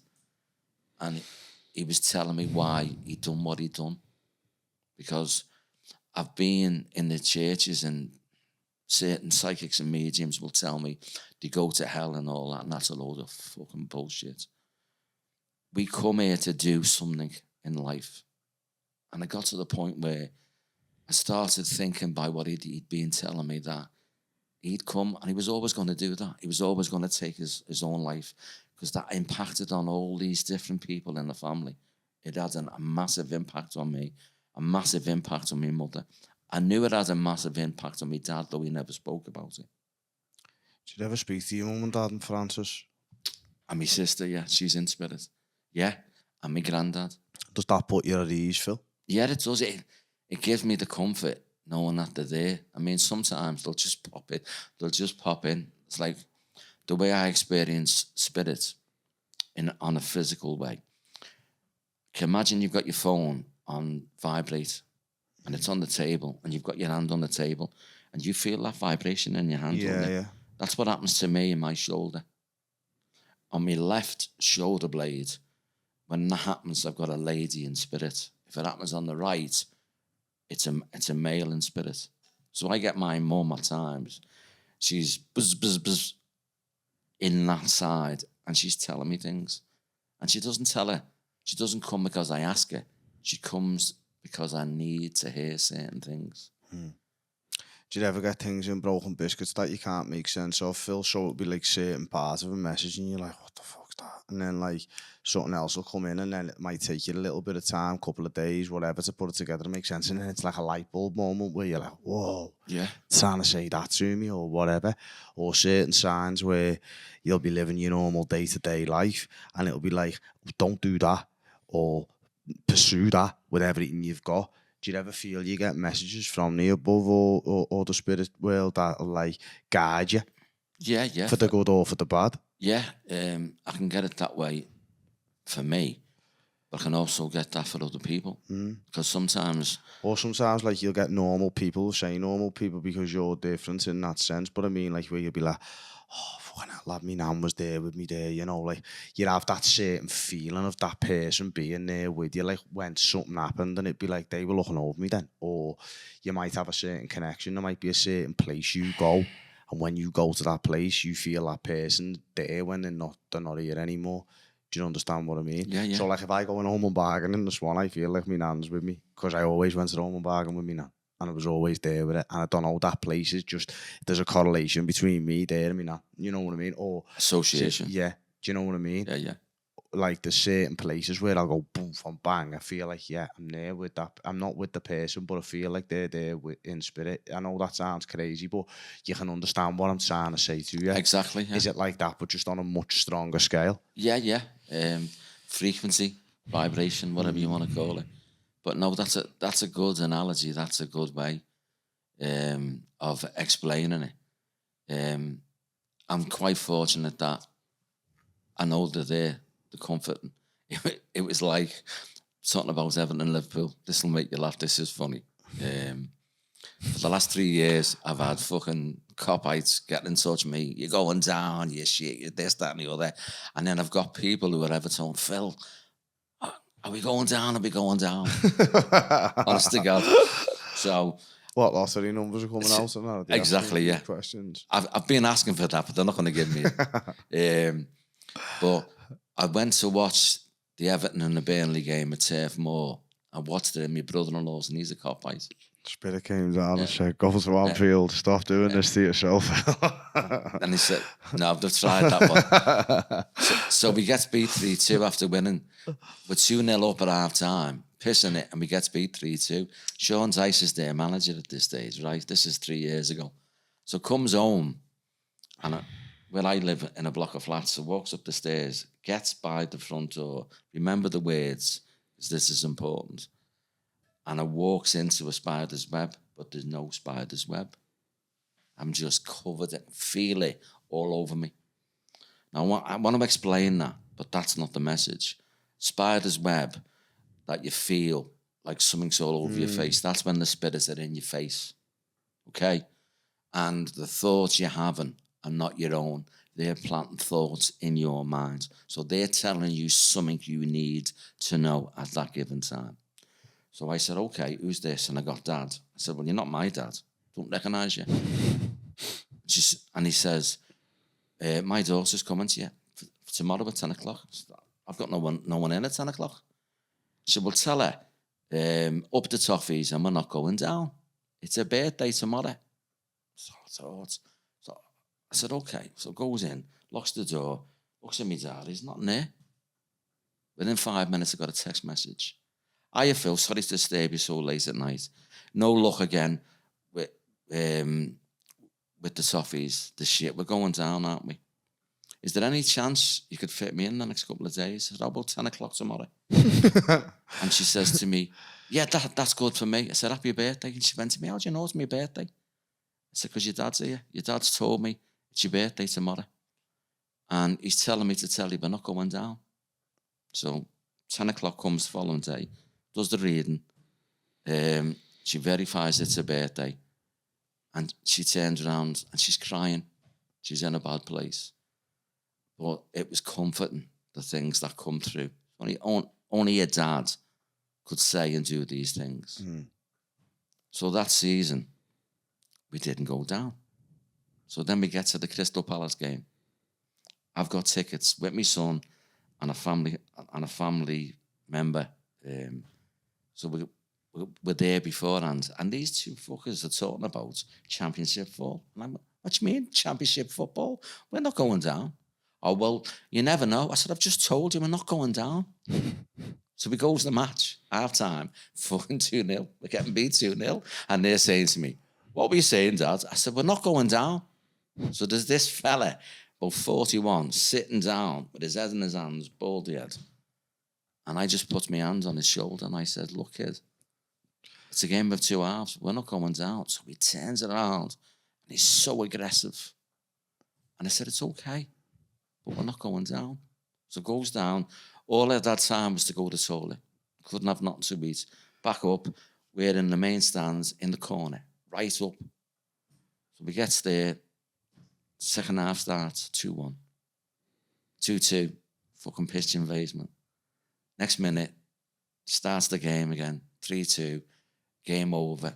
The rest is history. So these are jumping up and down with me and they're going, he's a psychic. He said you weren't going down like this. So we're walking down and the guy that was sitting on the step, I don't know whether he felt my energy, but he turned around and he went, you got it right. He said, you must be fucking psychic. So the family friend said, he is. just like that out the blue. And he went, he is. And this guy just come up to me and he just put his arms around me and he sobbed. And he said, thank you so much. I said, don't thank me. I said, that was just my instinct. And he said, oh, you're psychic? I said, yeah. And I've been getting told from day one that we're not going down. Then it comes to this season. So then, by this stage, I'm still getting told we're not going down. So my brother-in-law saying to me, oh, you're going to be safe. Just look at the tree underneath you. So there's logic, okay?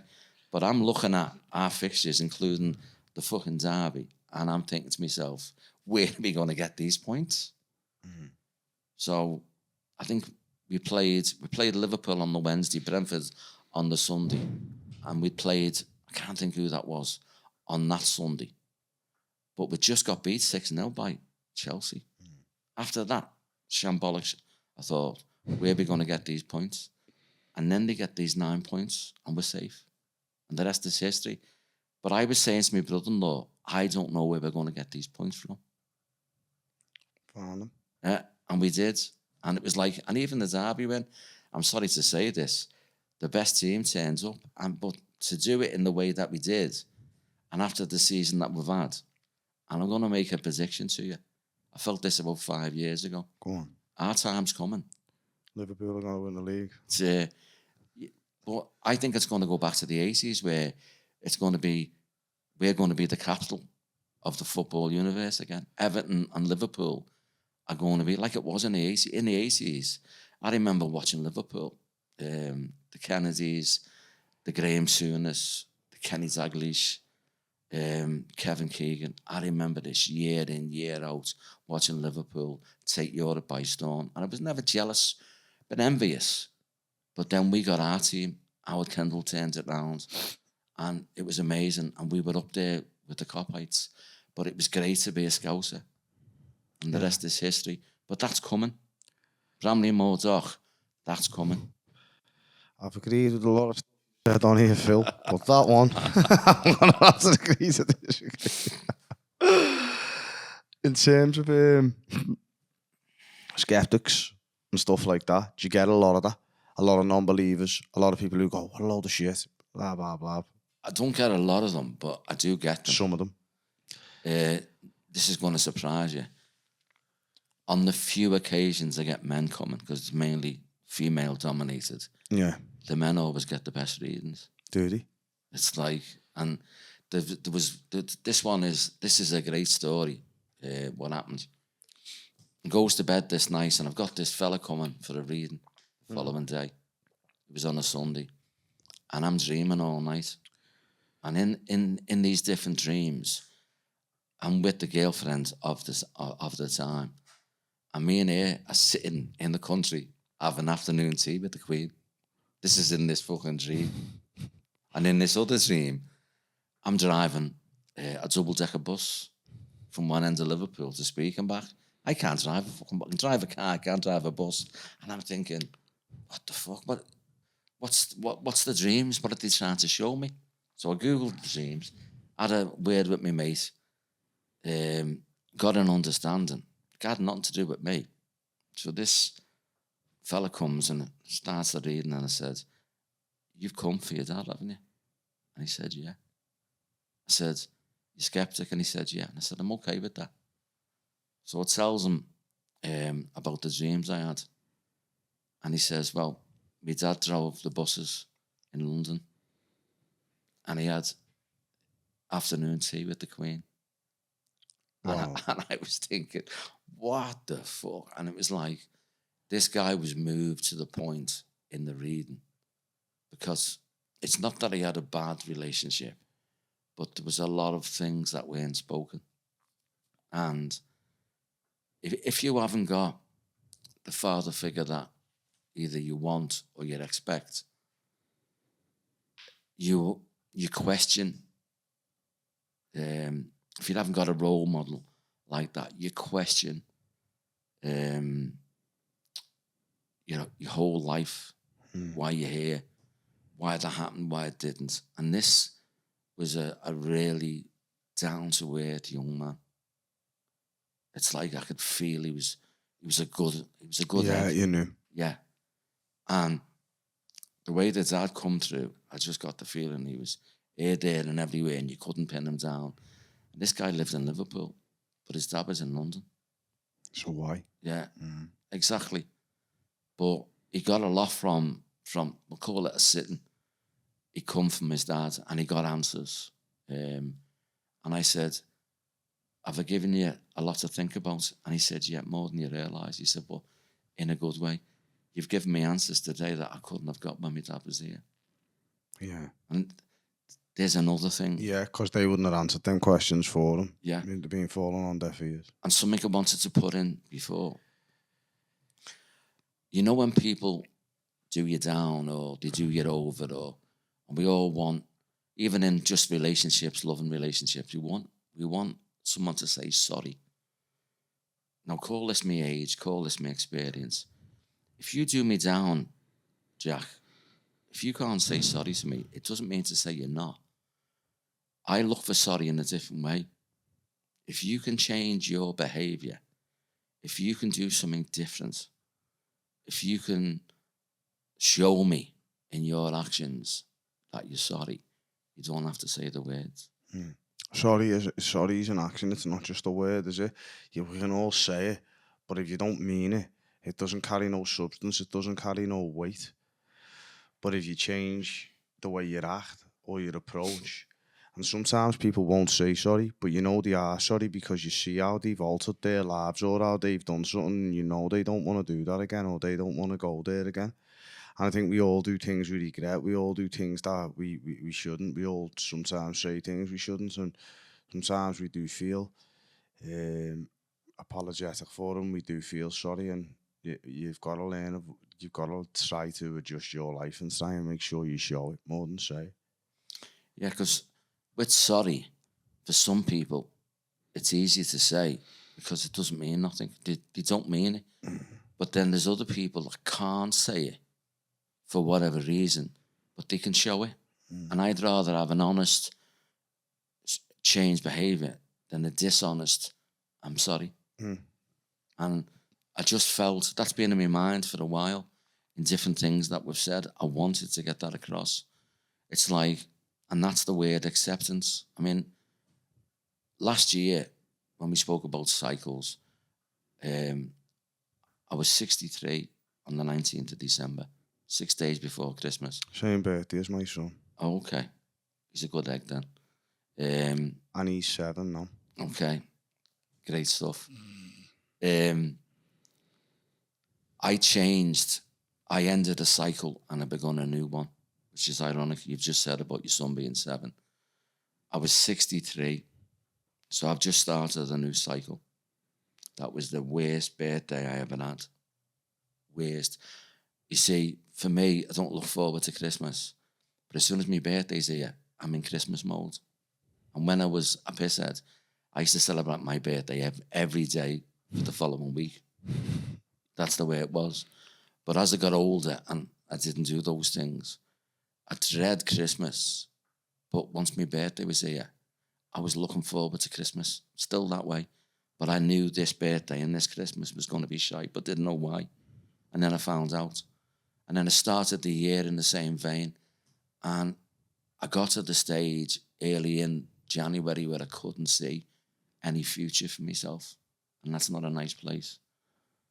And somehow I found my way out of it, or I fought my way out of it. And now I can see a future. That's why you're here today, Phil. Yeah. Of course, you've got a future. You don't shake the mic, lad. You're on the big stage. Yeah. But what I'm saying is, I come out of that cycle and into a new cycle. Maybe it was just, as you said before, maybe it was the unknown. Maybe that's why I couldn't see a future. Yeah. Maybe it was the unknown. I'm getting older, and I'm okay with getting older. I wouldn't turn the clock back. Maybe it was a sign that you need to push on as well. You know, when I said to you, like, sometimes bad feelings or bad emotions aren't really bad. They're good in disguise. Maybe that was a sign to say, listen, we need to start doing something. We need to start moving. I need to put this out there. I need to get out there with it. Maybe that's where the drive to want to come and sit here with me today, or going on the radio stations that you're going on, wanting to put yourself out there more, that drive has come from that place. Otherwise, it's like, well, we're in comfort mode, we're sound. We don't need to get out there as much, really. In fairness to you, I think you've wrapped up what was going on for me, because it's like I got a message off Sarah. Anthony's on Radio Merseyside. He's on with Sean Styles, and I went, okay. And I thought, I need to be on Radio Merseyside. Boss. I need to get on podcasts. I need to get on the radio. And it's like, because there's never a time when it's too late. There's never a time, the right time. This is the right time. This is the time. Yeah, this is the right time now, because I've got the energy for that, and I've got.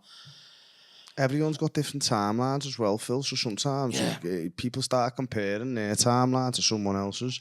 You know, I'm 33 now. I'm not married. You were married at 21. You know, everyone's life's different. Everybody goes through different we all may have them 7-year cycles, but different life cycles or different like pointers or like markers happen at different stages in people's lives, and it doesn't mean to say your timeline's the same as mine or mine's the same as someone else's, but a lot of people compare themselves to say, oh well, if I haven't done this by this age, I'm not gonna do it. Why? Because they didn't. But it doesn't mean that you can't, and that goes back to what I was saying at the start. People's perception on belief is only down to their own belief for themselves. So if I turn around and said to you tomorrow, if you said to me, Jack, I'm going to fucking climb Kilimanjaro. No, you can't do that, because I believe I can't do that. Not because you can't do it.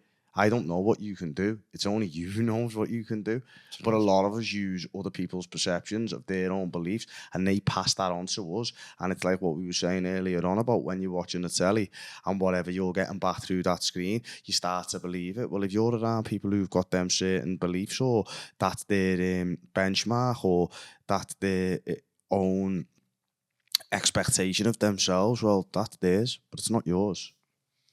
I think that's why I never become a footballer.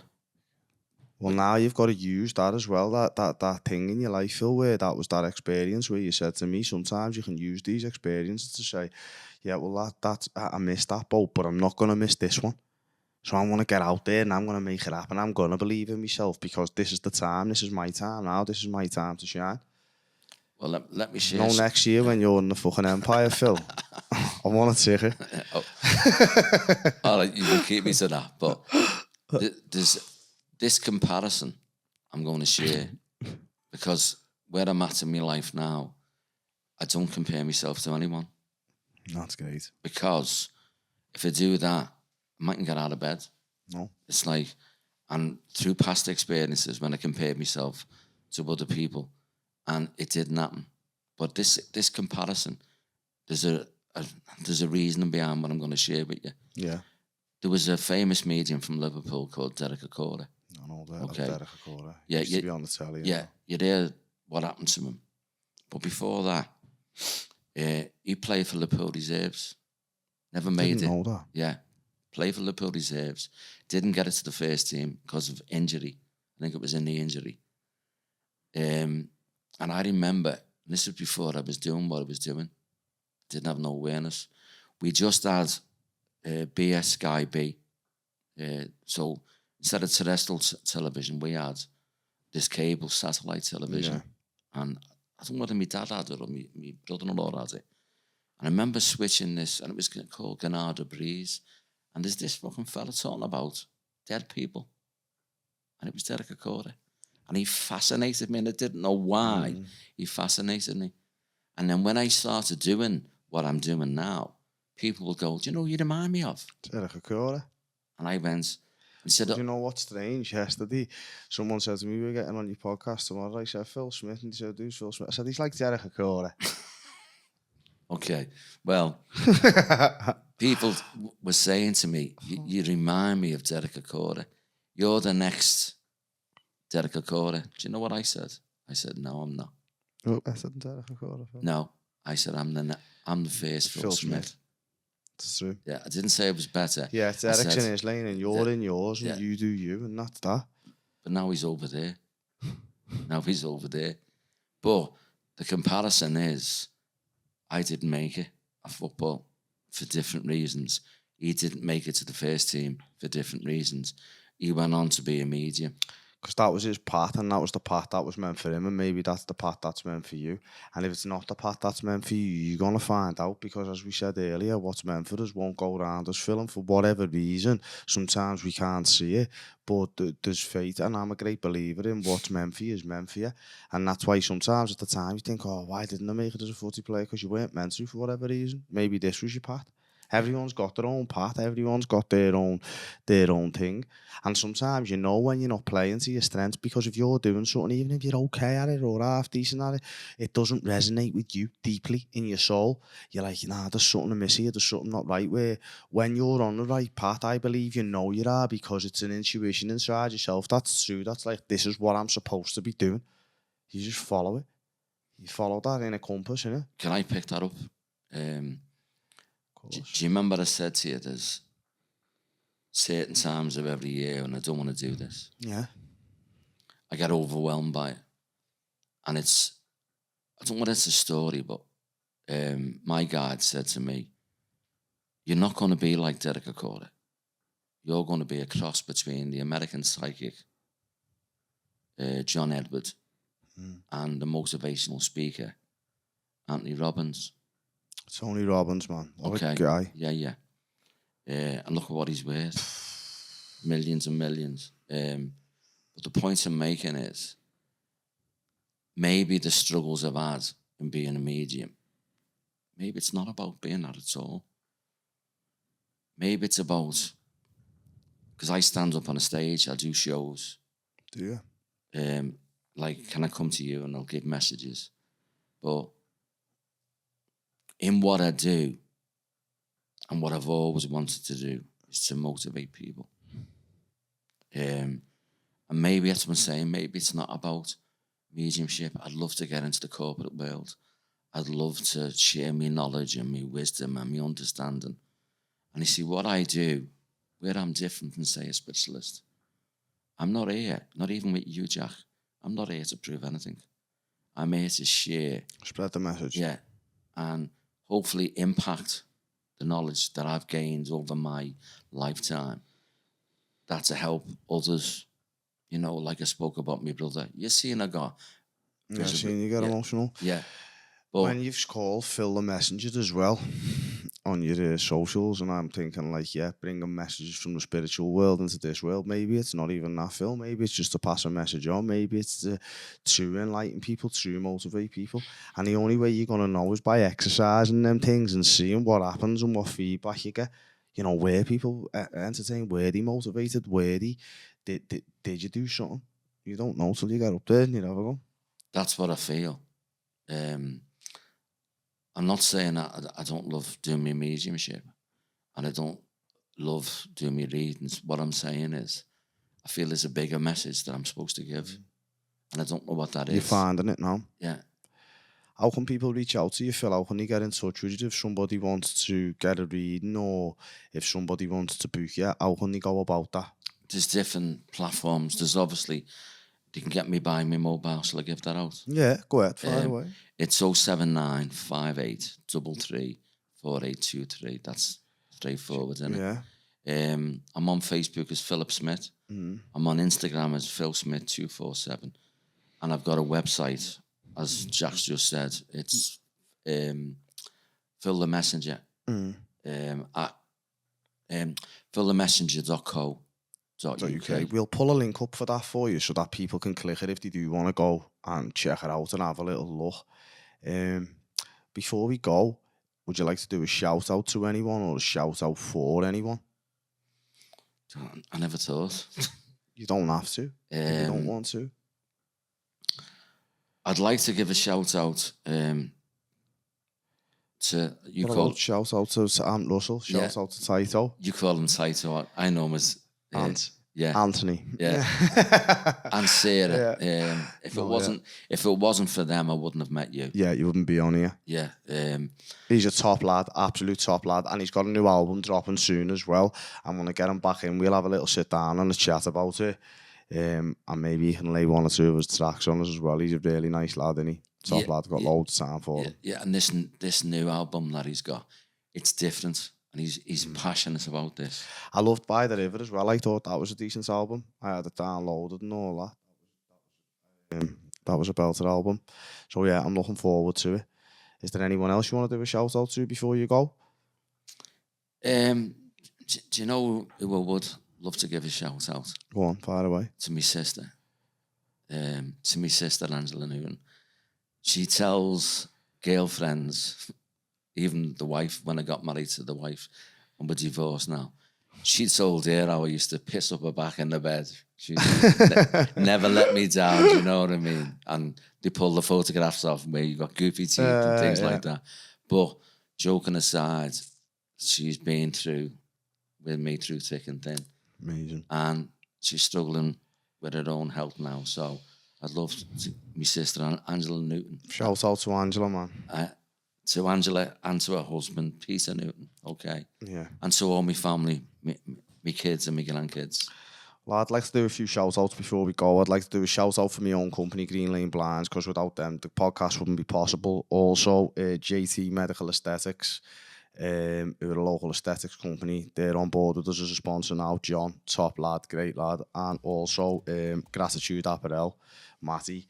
He provides us with clothing to wear, keeping us looking fly for the podcast. So, massive shout out to Matty as well. And I'd just like to say thanks to everyone for tuning in. And until next time, peace out. Phil, thanks so much for coming in. Thanks for coming on. It's been a pleasure. Thank you.